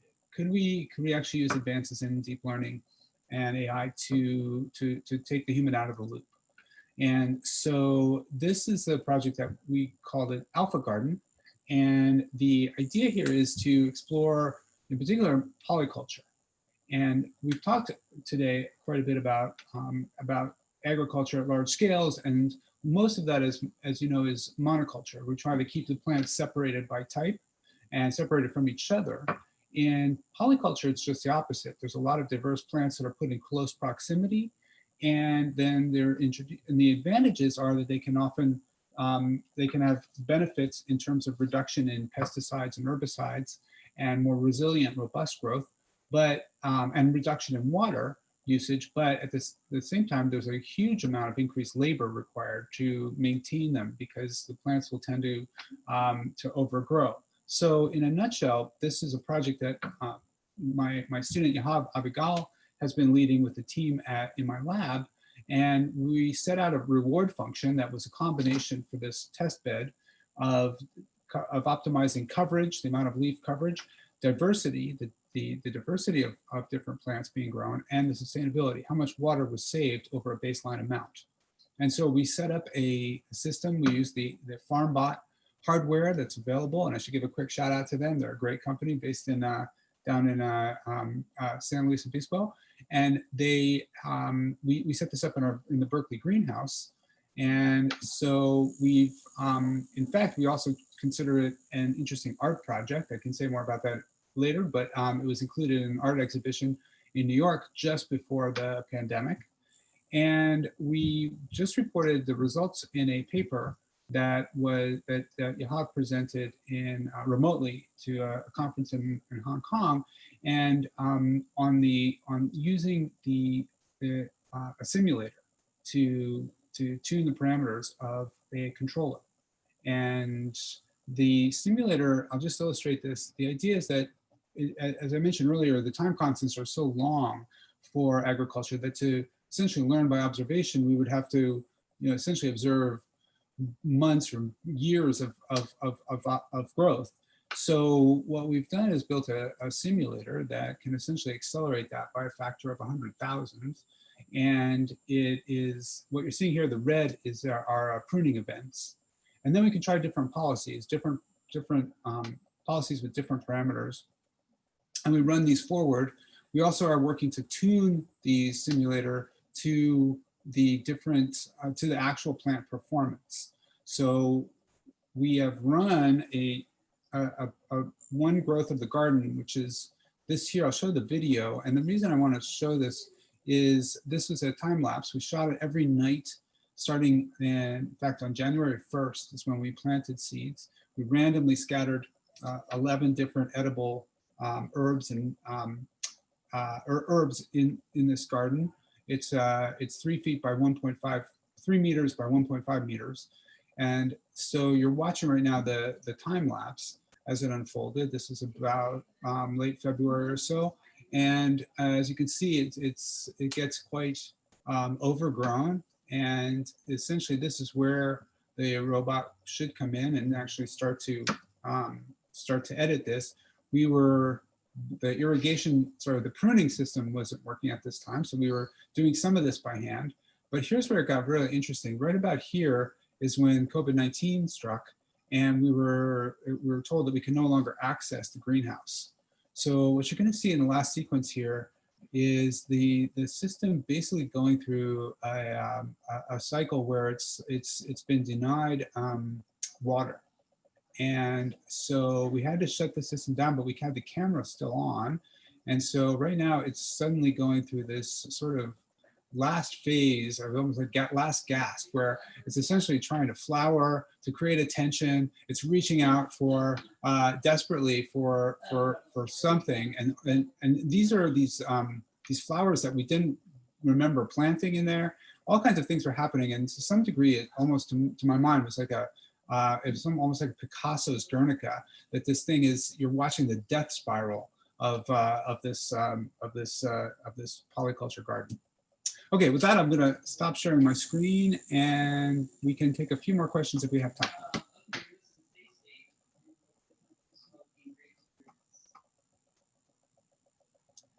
Oh, wait, I'm not hearing. Yes. Oh, there we go. Yeah. And I can see one question is around, are you using deep reinforcement learning to tackle AlphaGarden? I'll search for some of the others. Oh, good, thank you. And I didn't get to present that, and it's some of this is in the paper. We did some exploratory work, not using reinforcement learning, but imitation learning, and we were able to take examples from the simulator and use those to train a system that also ran on a novel simulation environment, and we found that it actually worked surprisingly well, better than I thought it was. And so this is essentially a supervised learning approach. It's just looking at examples and determining the next action. In other words, where to irrigate or prune.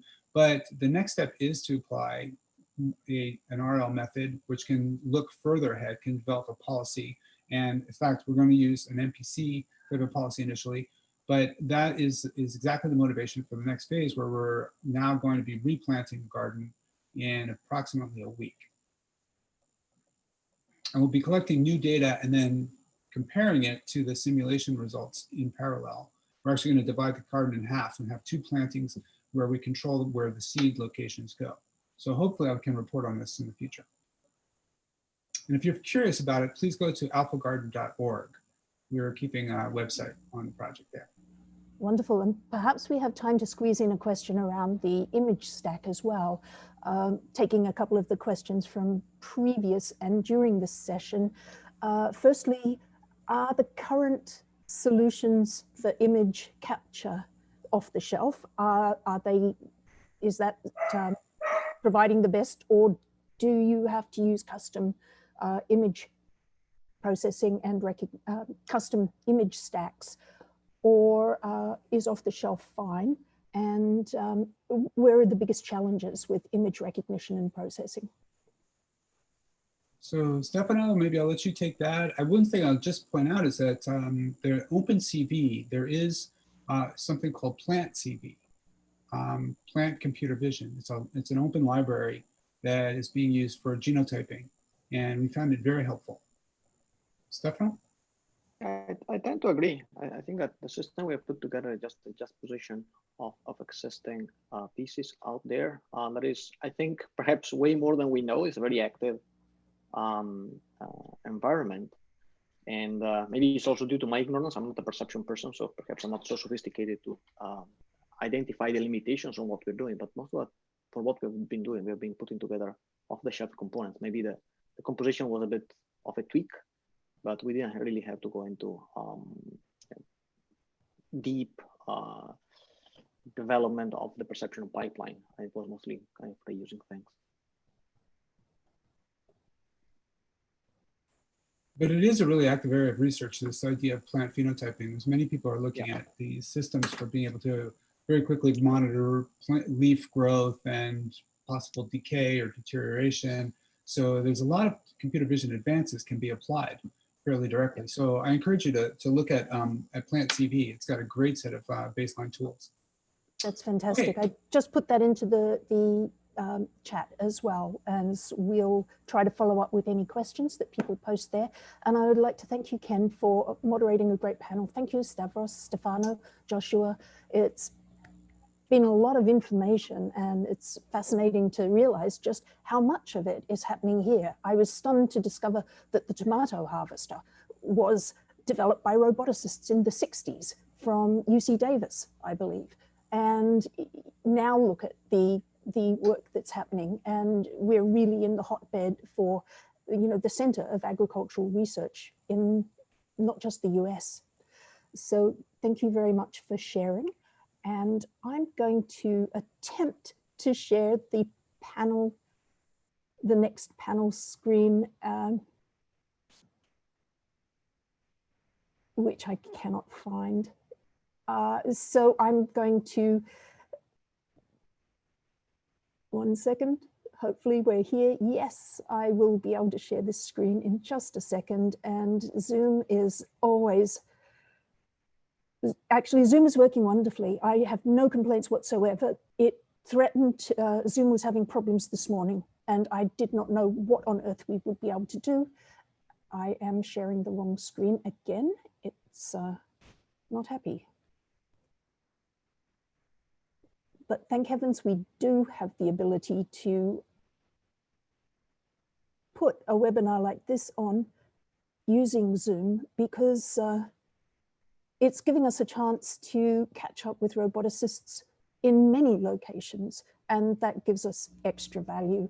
We have an Australian startup in the next panel again, and I'd just like to quickly mention our next panelists. Steve Bain is the food and beverage manager for Festo, which is one of the world's largest robotics companies. You may have seen their amazingly biomimicry inspired robots, including a robot kangaroo.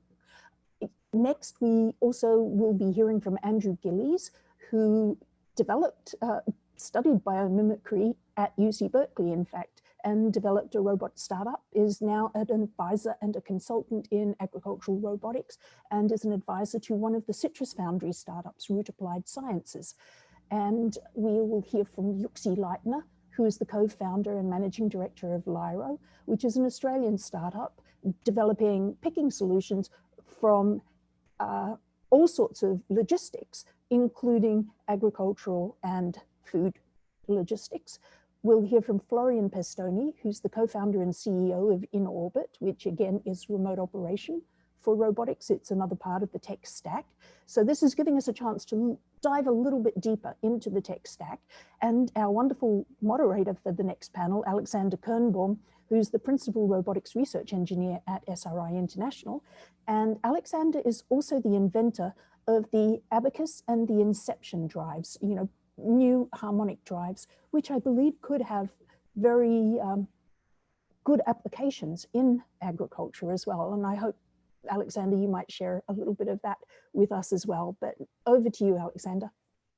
Thanks a lot, Andrea. Yeah, so this next panel is, there are several startups in the mix, but we're looking at it more at a component level as well.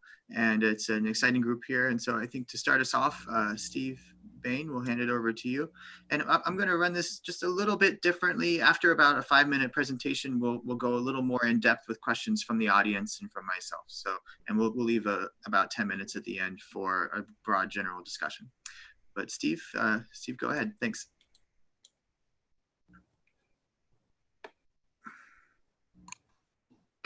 I have to share with the video button.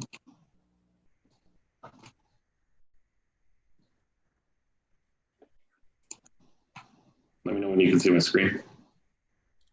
You just turned it off, I think. Oh, sorry.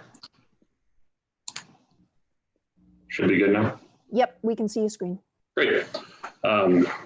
So as was mentioned, Festo is a very large automation company, but we spend a lot of our R&D efforts on trying to mimic nature because nature is so efficient in what they do. And a lot of that has been focused on soft and adaptive gripping, which is an important part of agricultural automation. So shown there, our elephant trunk and adaptive gripper.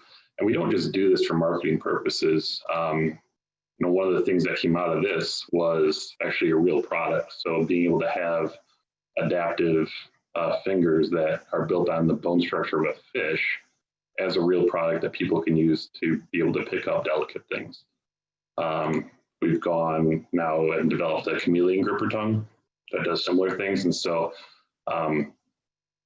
where is all this is going is trying to get to a better place within the agriculture space for being able to do some of the gripping and physical touching methods of picking up various fruits and vegetables that currently aren't possible or are difficult. And I'll show a quick video of our latest endeavor, which is actually trying to mimic a human hand, which is arguably the best gripper on the planet.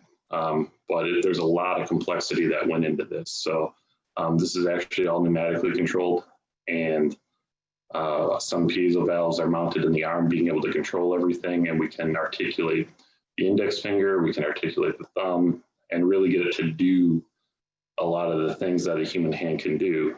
But it's more than just the movement, it's also the sensor. So, having that tactile force feedback. And so there's actually 113 sensors in this thing designed to be able to grab everything.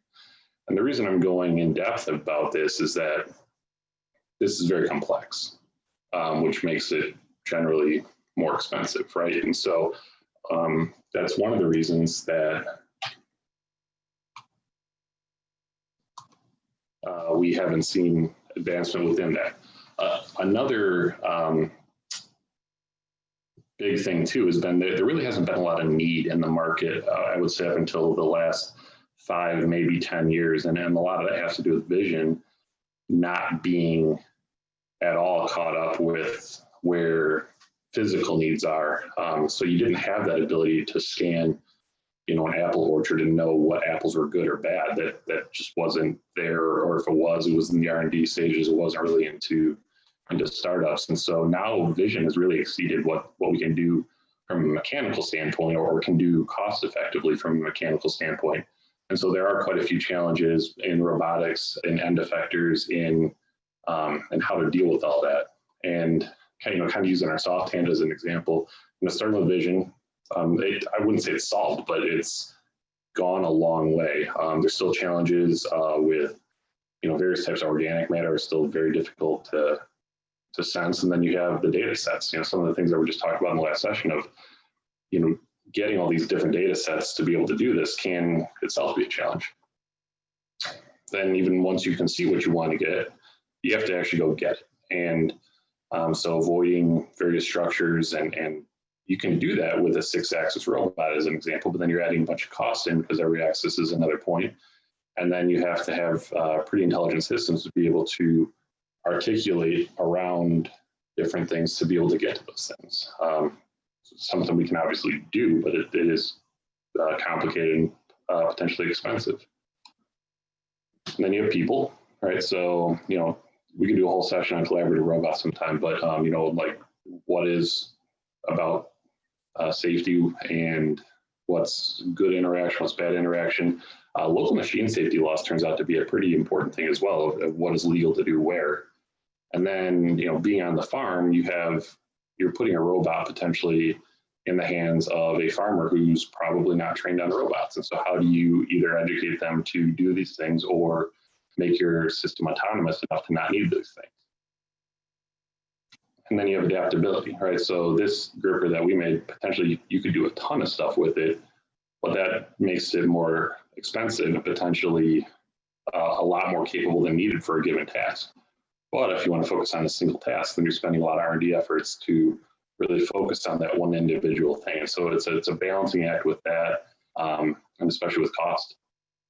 And then the agriculture environment throws a whole host of additional challenges on there. Because in addition to being smart and good sensors and very advanced, now I also have to be resistant to dirt, resistant to water, UV resistance, weather resistance. It needs to be rugged, it needs to be able to, take the abuse of a farmer or a tractor or, a farm animal potentially. Food safety is a big deal, so now we're limiting the scope of what materials can be acceptable for a component, again, driving costs up potentially. And all that, I'm still trying to make it low cost and makes it difficult, and then soft. And that soft part isn't required for everything, but for a lot of things it is, and that becomes a pretty difficult thing to do as well. So that's the end of my intro. If you want to check us out on YouTube, show your kids, it's a fun little site. We got a whole zoo now, so I'll stop sharing. Thanks, Steve. Yeah, can you leave that last slide up? That's such a great slide. Sure. Yeah. And so, and this is nice. So I think a lot of people, especially in the general public, know Festo as doing amazing biologically inspired robotics, which you can see, like, for instance, the kangaroo, butterfly, many other projects here. And I think people, the layperson may know a little bit less about what kinds of technologies are being used by industry today. And so I was wondering if you could help us sort that out a little bit. What kinds of gripper technologies, for instance, are being used in factory settings right now? And are some of these examples used, for instance, like the chameleon tongue gripper? Are they being adapted? And if so, or if not, like, what are some of the challenges to that specific real world applications?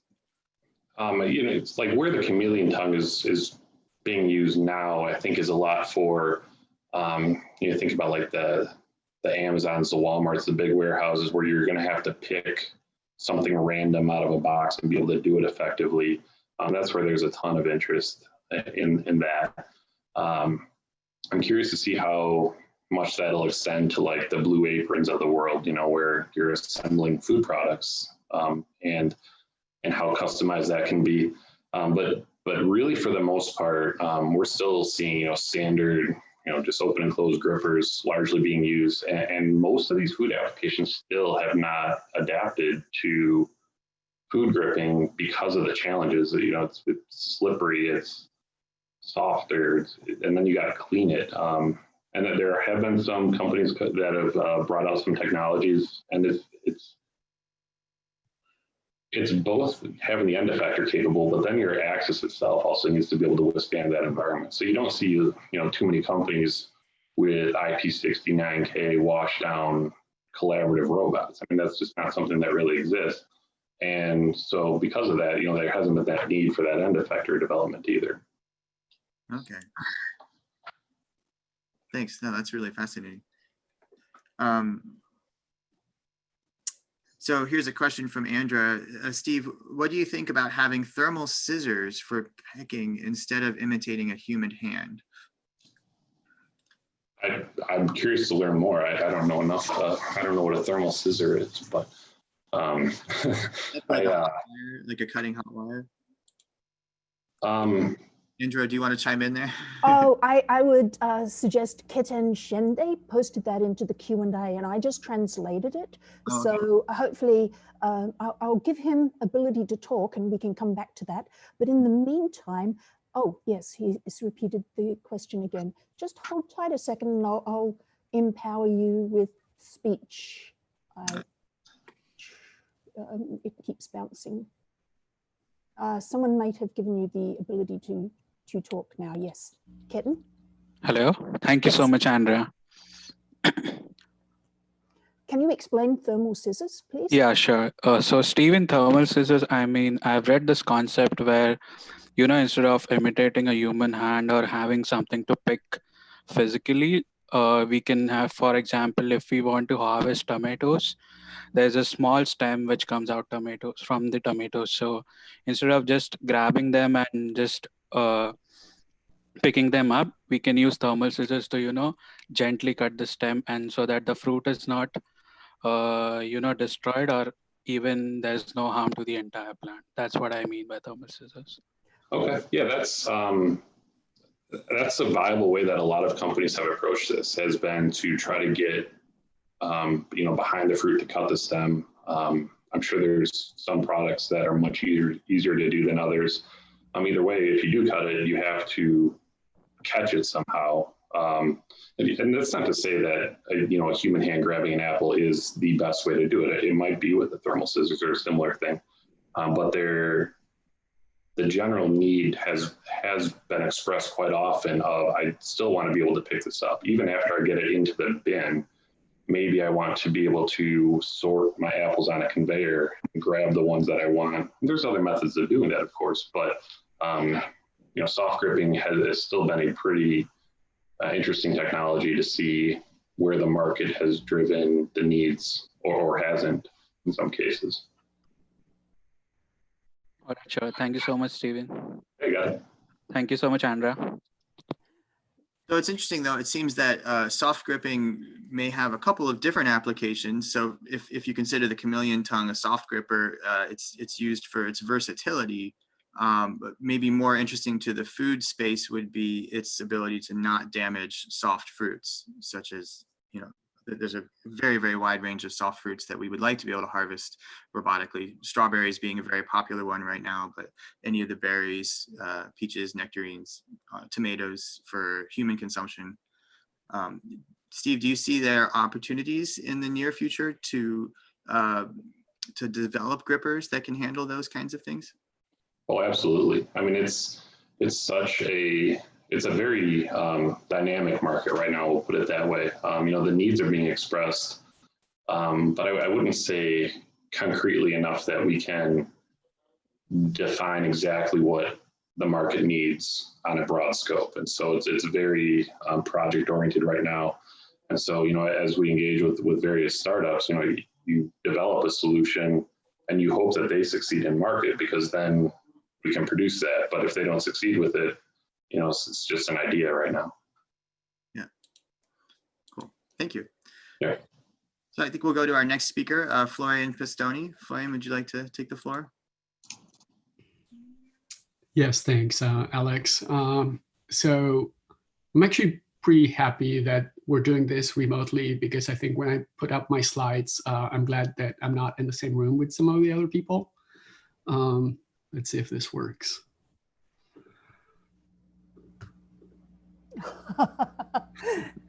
Your comment makes sense now. You are the voice of dissent. I'm looking forward to hearing. Yeah, so I'm going to start from a dark place, but hopefully there's light at the end. I think some of our speakers today have talked about some of the challenges that we're facing. And I think I wanted to be even more brutal, I guess, which is our food supply is at risk. And it's not just COVID-19. It's climate change, it's labor, it's, you know, growth of population. I don't think I need to spend too much time on this with this crowd, but I think that's critical. And you know, I think agriculture has obviously changed from pure manual to machine assisted, but a lot of crops are still very manual, as we saw with earlier presentations. I think what I'm excited about is, again, a lot of changes that we've been seeing with, you know, whether it's FarmWise here or Ironox. So there's a number of companies. And in fact, I tried to put a list together and I ran out of space. So there's really great, yeah, and we've heard from many of them today, but there's a great number of companies around the world that are looking at this. I think Andrew earlier today mentioned that they were soil up rather than technology down. And I thought that was like a really insightful comment, that you can approach it from the point of view of, I have technology, what's a good problem to go solve? Or I have a problem, how can technology help? And I think both are valid. I think what's important is that they connect. Now, I would say that all of these technologies have something in common, which is they will all fail. Now, let me tell you what I mean by that, right? So I think every robot fails, you know, and, you know, it's not a fatal flaw. It's, you know, it's hard. And in the field, in the fields in plural, I think that's even harder, right? So many things can go wrong. So I think the key point I'm trying to make is there's, you need to fail to succeed. You need to fail in order to succeed, right? So, and learn from it and build a virtuous cycle around it. So we started a group called the Robot Operations Group. You can get more detail at robops.org. I'll share a link as well afterwards. So we came up with this manifesto about robot operations. And it starts with this idea that you need to accept that these autonomy exceptions or situations where the robot cannot do its job on its own will happen, right? And then you build them into your system as opposed to hoping that they won't. So I would encourage you to both learn about, you know, some of the discussion we've had, but also join the conversation. And there's plenty of ways to get involved. We have a Meetup group, we have a discourse server, and the manifesto itself is actually open source. So if you really feel you want to make a change to it, you know, and you can, you know, find your way around a merge request in Git, then I would love to have you participate as well. So I think there's this idea of, you know, perfection as the enemy of good, but I think for a lot of startups, it's the enemy of launch, right? So I think when you when you try to think about how long does it take to get to perfection, I think you can get pretty far along, and then you kind of, I think what we've seen in talking to hundreds of companies is there's a wall where if you try to aim for like, I think Alex, you were talking about level 5 autonomy for self-driving cars. But level 3, 3.5 is like super practical. Like my car has like adaptive cruise control. So I think that's kind of like the key concept. And one of the things we try to do at InOrbit is what we call bridging the autonomy gap, right? Which is when you get to like 80, maybe you get to 95%, but that 5% is, can break your business. So what we do is we try to combine humans, robots, and cloud and AI in the cloud to really, together we think we can get to pretty close to 100%. I'm not going to go into too much about our platform, but know that there's like a dashboard that you can use to monitor hundreds or maybe thousands of robots and get real-time data. And if I have 2 more minutes, am I doing okay with time, Alex? All right, so I wanted to go into a little bit more detail. So first of all, highlight one of the pioneers and the people who are doing great work, Sarah Santosky and John and Brandon, who are the founders, are doing amazing work with Ironox.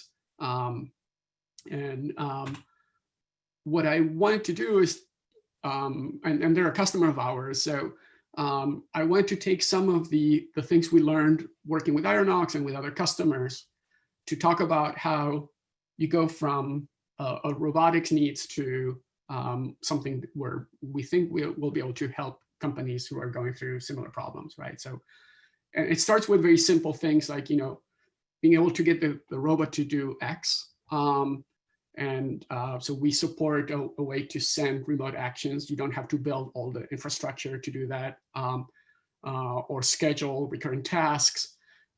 We find that a lot of times you have, for example, at an indoor farm, you have growers, you have engineers, you have different people trying to do different things.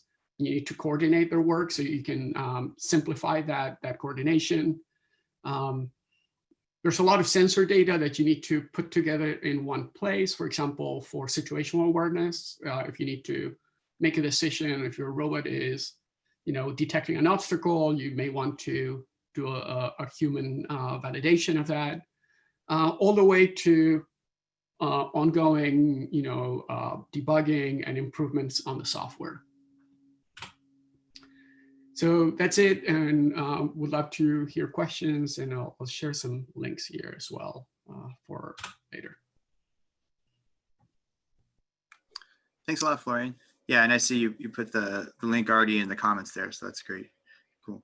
Could you give a specific or perhaps a generic, but generic is fine, example of what kind of like intercession might be necessary, especially in an agricultural setting? Like, is there a common time when autonomy might break down, or where it makes sense to have like for some sort of teleoperation, and how is that negotiated in the real world? Yeah, and of course, like with everything, it depends on the specific case. Doing weeding in an open farm is very different from a fully controlled hydroponic growth environment. So the details might change from one case to another, but a lot of the robots we saw today are autonomous mobile robots, and they can get mislocalized. They can slip, or they can they get like weird reflections. So now if you have a mislocalized robot, you have a couple of options. You can send someone over there to kick it. You can SSH into it and start up RViz, and it's going to take a while. Or you can connect and in a second say, oh, dummy, your pose is off by 15 degrees, fix it and get it back to autonomy. So we really focus on a lot of these like nudges to the robot. robots, a lot of them or most of them run on battery. You can run on a battery. They have a server inside, so they run out of memory, like all computers. So actually, any number of things can go wrong, and it's one of those things where you can. The first thing you want is to fix it as quickly as possible. The higher order thing is to learn from all the occurrences of that event, so that it happens less, right? You improve your software on a continuous basis. So this is, one of the things we do is we bring a lot of the best practices for DevOps, where you have these 2 cycles of like short-term mean time to resolution and reduction in the incidence of a problem. Okay, great, thank you. That also, I think, helps answer one of the questions from the community there too. Great, so thanks a lot, Florian. I think we'll go to our next panelist to make sure we get time for everybody. Our next panelist is Yuxi Leitner. How'd I do? Is that good? Yeah. Yuxi, please take the floor, and we're looking forward to hearing from you. Yeah, good morning, everybody. Let's see if I can get the slides up. And a very good morning to you. Thank knowing you. that it's maybe not even 4 a.m. where you are. It's So thank you very much. right now. So it's almost sun up here. So yeah, good morning here from Brisbane. I'm Yuxi Leitner. Can you actually see my slides as well? Yes. Yep, all good. Cool. So I'm co-founder and managing director of Lyro. Before I started Lyro, I was actually academic and lead of the manipulation and grasping research at the Australian Centre for Robotic Vision. I have a few slides about what we do at Lyro right now, but I also have some slides towards the end, what are sort of open questions that I believe are interesting to the industry as much as it is interesting for academic research. So at Lyro, we're looking at solving some of the big challenges that are coming up in the 21st century. And particularly, you're building smart robotic systems that really help us to establish a robust, safe, and secure supply chain. And that has been brought up a few times before. I guess there's sort of 3 major issues, and one has to deal with fluctuation. The other one has to deal with like global supply chains and how to secure them. And thirdly, how do we deal with traceability that also involves food safety, but also has abilities across other supply chains that are not just the food supply chain. And we can help with all of that. So we're building robotic systems, specifically right now focused on smart picking and packing solutions that can be applied across a multitude of supply chains. And we're doing this with something that we call Lyro Machine Intelligence. And that's also been mentioned multiple times before. A tight integration of machine learning, computer vision, and robotics is actually crucial to what we can actually do right now, to what we could do like 10 years ago in robotics. And that really is the breakthrough that allows us to perform smart picking and packing operations. For us, Lyro Machine Intelligence is sort of our core tech stack, but it's not just working on our robots. We build our own robot hardware as well, but it actually works across the discipline of lots of different robot arms. So you can see some of them there on the bottom as well. Lyro really tries to get every robot out there to become a smart robotic system that can pick and pack. And this is technology that we've developed over the last decade or so here at the Center for Robotic Vision. And it's actually a technology that also allowed us to win the Amazon Robotics Challenge, where we actually had a very cheap, cost-effective robot, but still outcompeted very, very large corporations. And it really shows the capability of what we can do. Specifically, what we're really interested in is not just building a robotic system that works, but a robotic system that actually can scale up and work in lots of different scenarios. Our interesting first market is fruit picking and packing, and you can see mangoes being packed down there. We've deployed robotic systems that actually pack mangoes, avocados. I don't have video of those right now. They are still under embargo from the government that has funded our current video production. So they should be coming out. Ideally, it was planned to come out mid-August, but it probably is a bit slow because of government having other issues at this point. But really, the key point to take away here is that these robotic systems are not built to be an agricultural robotic systems or specifically a mango packing system. It's a general purpose picking and packing solution. And you can see on the bottom, we actually have applied that to lots of different scenarios where we have e-commerce settings and different grippers. And that's really the exciting thing for us. Like, how can we scale this thing up from a $200 million market where what's been spent on fruit picking and packing here or just fruit packing here in Australia, all the way to an e-commerce market, which is really, really very large. I think one thing that I want to discuss maybe a bit more also later is robots as a service, and it's been coming up a few times. And for me, I think, yes, it's a very interesting model, and it's been mentioned in the early panels as well. It's not just a new paradigm, it's actually a pretty old paradigm for certain cases. It is basically that your pay-per operation is usually B2B kind of services models that we're talking about, but what really makes it viable? And I think that's something that people tend to ignore. First of all, you need a market that actually understands that there's a service model and that they're used to a servicing model, which in the food sector is actually pretty much a given, but in other sectors is more of a struggle. Secondly, you think you need a solution that is flexible enough, both on the hardware and the software side of things, that it can be reused in lots of scenarios and cases, which also is something that from an academic point of view, we really like, but also from a business point of view, is something that sometimes people struggle with. And thirdly, I think you need also a hardware solution that is cost effective, because in the end, you want multiple robots. If you're providing a service, you might need spare robots, or at least a good enough distribution system or manufacturing pipeline that actually allows you to have these robots out there, as well as easy to deploy robotic systems. This is our robot on an avocado packing shed here in Queensland just a week ago. And it took us less than 45 minutes from parking the van to starting packing avocados off the line. And this is really sort of the flexibility and the deployment that we really would like to see. So what are the open challenges? We have robots out there. I've briefly mentioned it before. I think the big challenge is not so much getting a robotic system to do something, but actually scaling robotic systems to do a lot of things.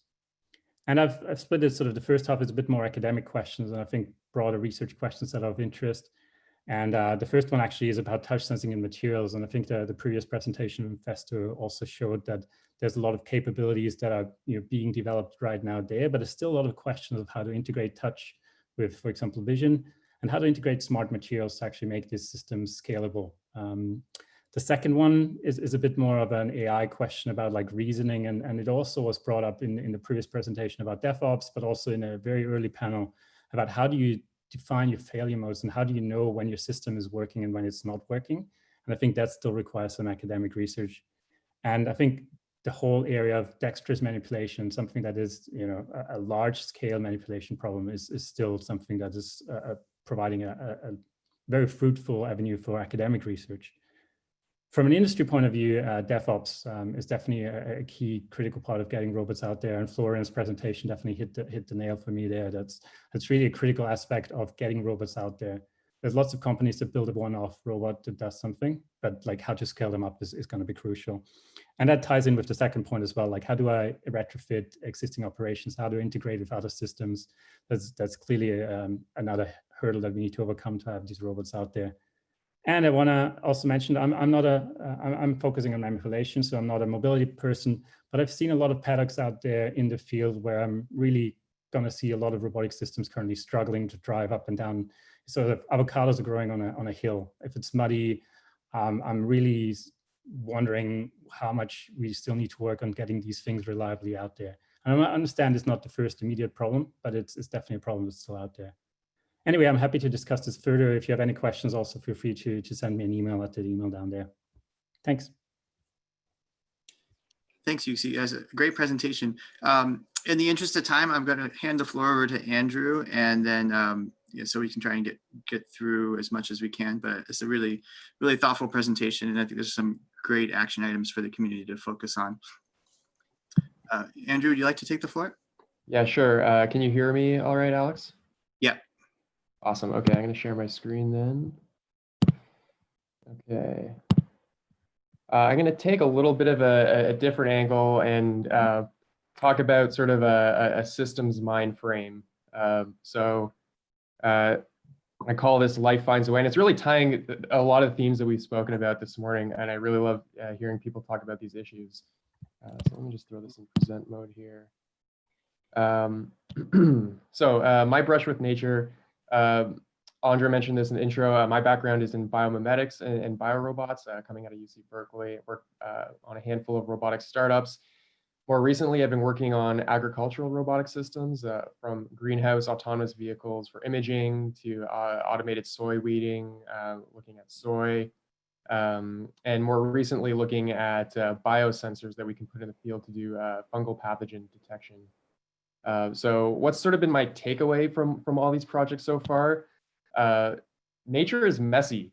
And I think that's something that a lot of us have touched on here today.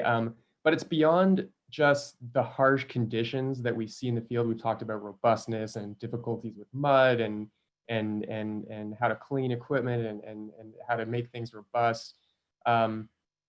It's fundamentally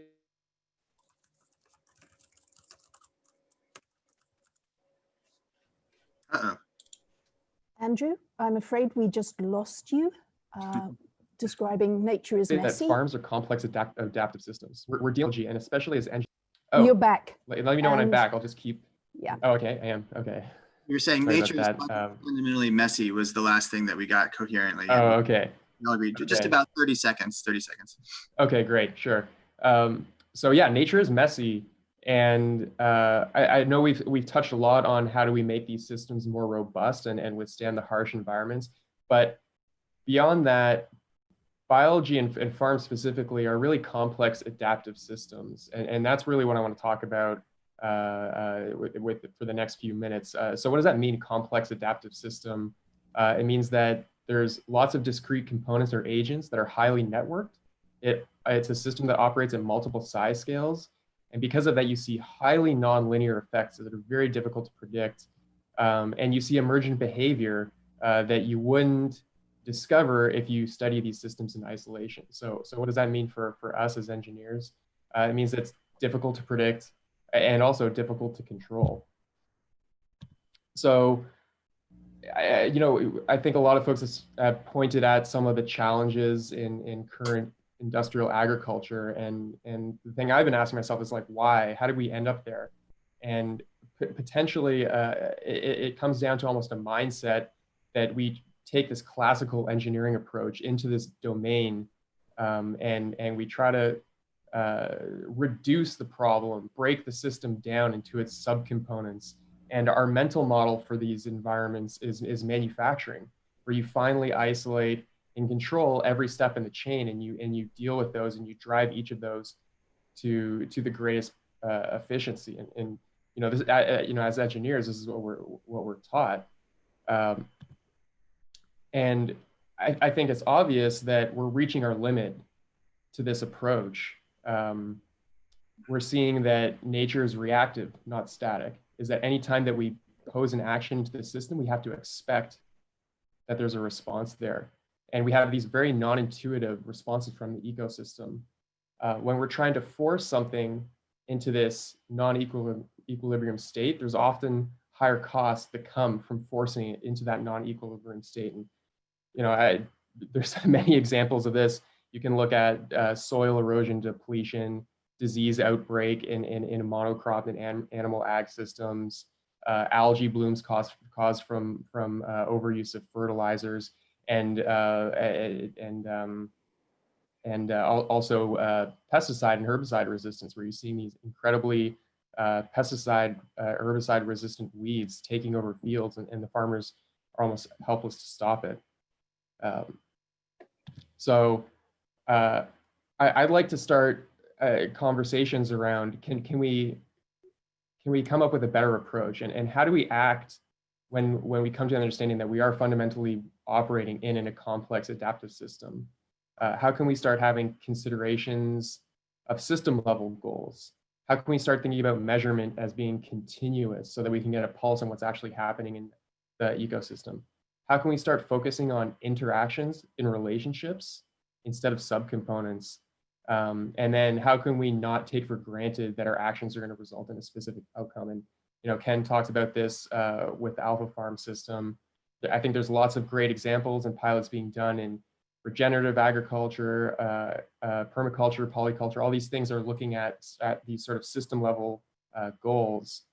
So the work that I'm doing right now at a company called Root Applied Sciences, we're focused on starting on the sensing side and looking at bringing sensing really to the biology level, looking at DNA and RNA analysis and understanding what's happening in the field in real time. So we're looking at real-time distributed sensing, hopefully enabling precision spraying of pesticides that you can't detect visually. And then when we network these things, we can start to form more of an ecosystem response. So, looking to the future, I love these conversations around sort of system level design. And I think a lot of the panelists today are talking about technologies that capture the nuances of not broad, taking broad acre systems, but considering the micro ecosystems and the plant level considerations there. I think automation has a huge role to play in scaling these approaches, because although these approaches in regenerative agriculture, I think are pointing the way to more sustainable, more secure food systems, there are challenges in labor that are associated with the attention to detail it takes to execute on that. So that I'll wrap it up to that, happy to dive more into root or other topics that folks might have questions on. Thanks a lot, Andrew. So we're running a few minutes late, so I would like to hold off on questions for another moment. So I also have some slides to share today, and it's come to me. My job was to manage this, so I appreciate that it's I get a little bit less time to do that. And so I will go a few minutes past 12, and I understand if people need to break off. I can also provide content, and if anybody would like to follow up with me, I can do that as well. So let's see how quickly I can get through this and keep it exciting. So SRI International is actually really different than the other organizations that you're seeing today. Let's see. Let me know when you can see my screen here. Are we good? Yes, we can see your screen.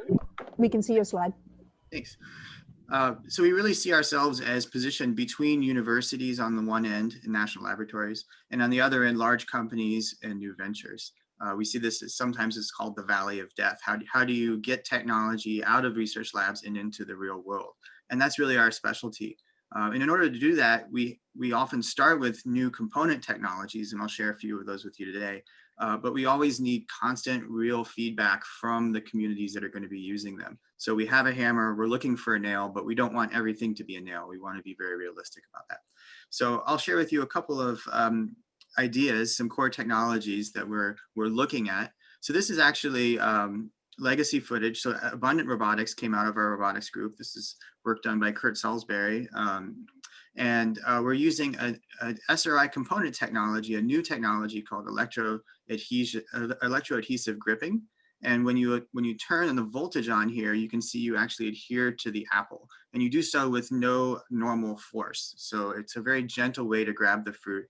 So this might have potential for soft berry picking, for instance. So you turn the voltage off, the fruit is released instantaneously. When we looked at that for apples, but when we really got into the weeds, pardon the pun, about what that looks like, apple picking is a very fast process. So the competition for all these harvesting tasks is actually pretty amazingly fast. We have humans doing oranges here, strawberries, and apples. Apples, for instance, humans do about 2 picks a second.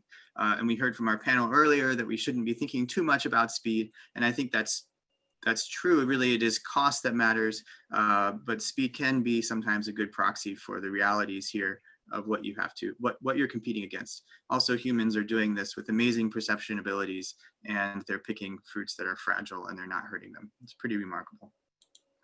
And so in that case, what we moved to was something more akin to a vacuum gripper idea. It's more of a vacuuming up. It's not a vacuum gripper, but it vacuums up the apples. It was a clever invention that allowed for that to go forward. So another family of technologies that we're excited about, this is an exosuit technology. That's myself there wearing the exosuit. This was developed, like a lot of our projects, it was developed for DARPA, and they were interested in it for to reduce soldier fatigue and injury. But they said to us in a classic DARPA fashion, we want the exoskeleton, but you're not allowed to do the skeleton part. And that was a really big challenge for us. And they had really good reasons for that. The reality is that exoskeletons, the skeleton part can weigh 90, 150 pounds. They can be very dangerous for the person to step inside of. And there limits the range of motion. There are a lot of problems with that. So what could we do with just the exo muscle? If we take that exo muscle or that actuator and just strap it onto the human skeleton and do it that way. And that's what you see here. In this case, it's an ankle actuator. And that ankle actuator is powering you every time you take a step. But the components we developed for this, I think, are broadly applicable for a range of things. This technology was spun out into a new startup. It's called Seismic. and they're focusing on industrial applications as well.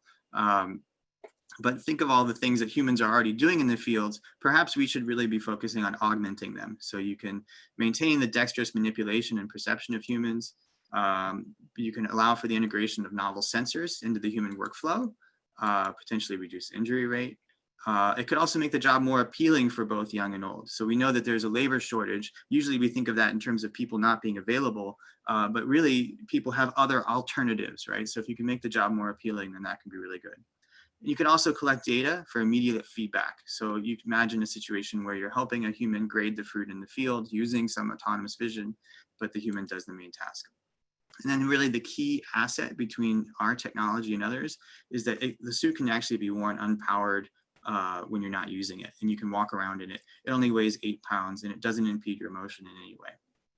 So the last technology I'm squeezing in here is a descendant of Proxy. Proxy is our humanoid that we developed for DARPA as part of the DARPA Robotics Challenge. And it has the unique feature of being the most efficient humanoid ever built at full scale. And we did that by really getting into the weeds and developing new actuators. And this actuator was a descendant of that. It's called inception drive. This is the thing that happens between the motor and the output. And this particular transmission has a really unique configuration. We call it nested pulleys that allows the green pulley here to sit inside the red pulley, even though the green pulley, it turns out, has an effective diameter that's larger. And that allows you to also have variable ratios, and you can do cool tricks like this, where you have the input motor spinning in one, while in this case, the output motor is standing still, and you can change the ratio. You can have the output motor go forward and reverse in a continuous fashion. This is what you call an infinitely variable transmission. They're actually used today in tractors. And so that's one market that we're really interested in, because this could be much more compact, much lighter weight. So for applications when you're worried about soil compaction, we might have a possible transmission technology that would weigh considerably less than existing technologies. And I like ending on this slide because this is our latest load-bearing prototype. And from a mechanical engineering standpoint, it's just so pretty to watch. I'm very proud of this. It's a metal compression belt that has allowed us to achieve efficiencies up to 95%. So that opens up a lot of markets in both automotive and tractor spaces as well. So that's what I have. Thank you.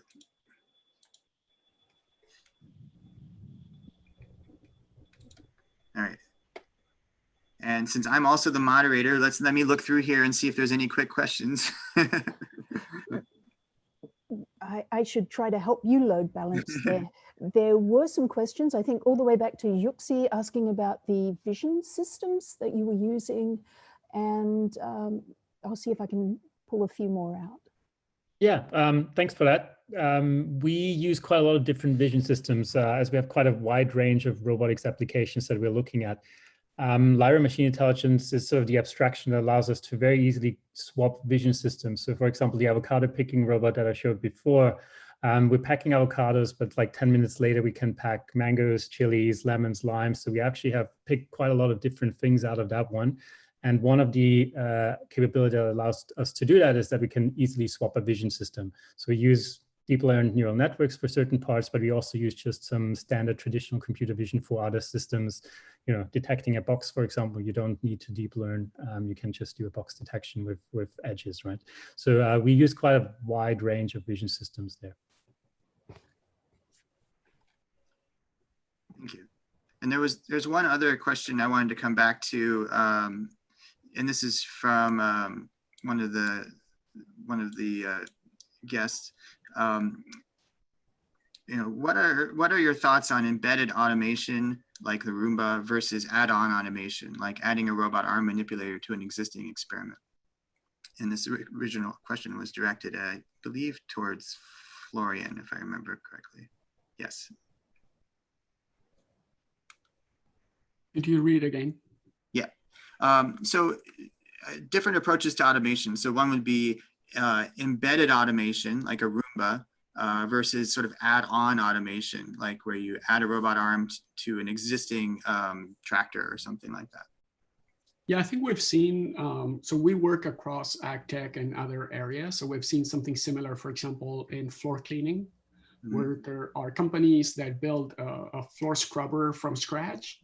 There's some advantages to that, and other companies that work with the OEM to add, autonomy to something that's drivable.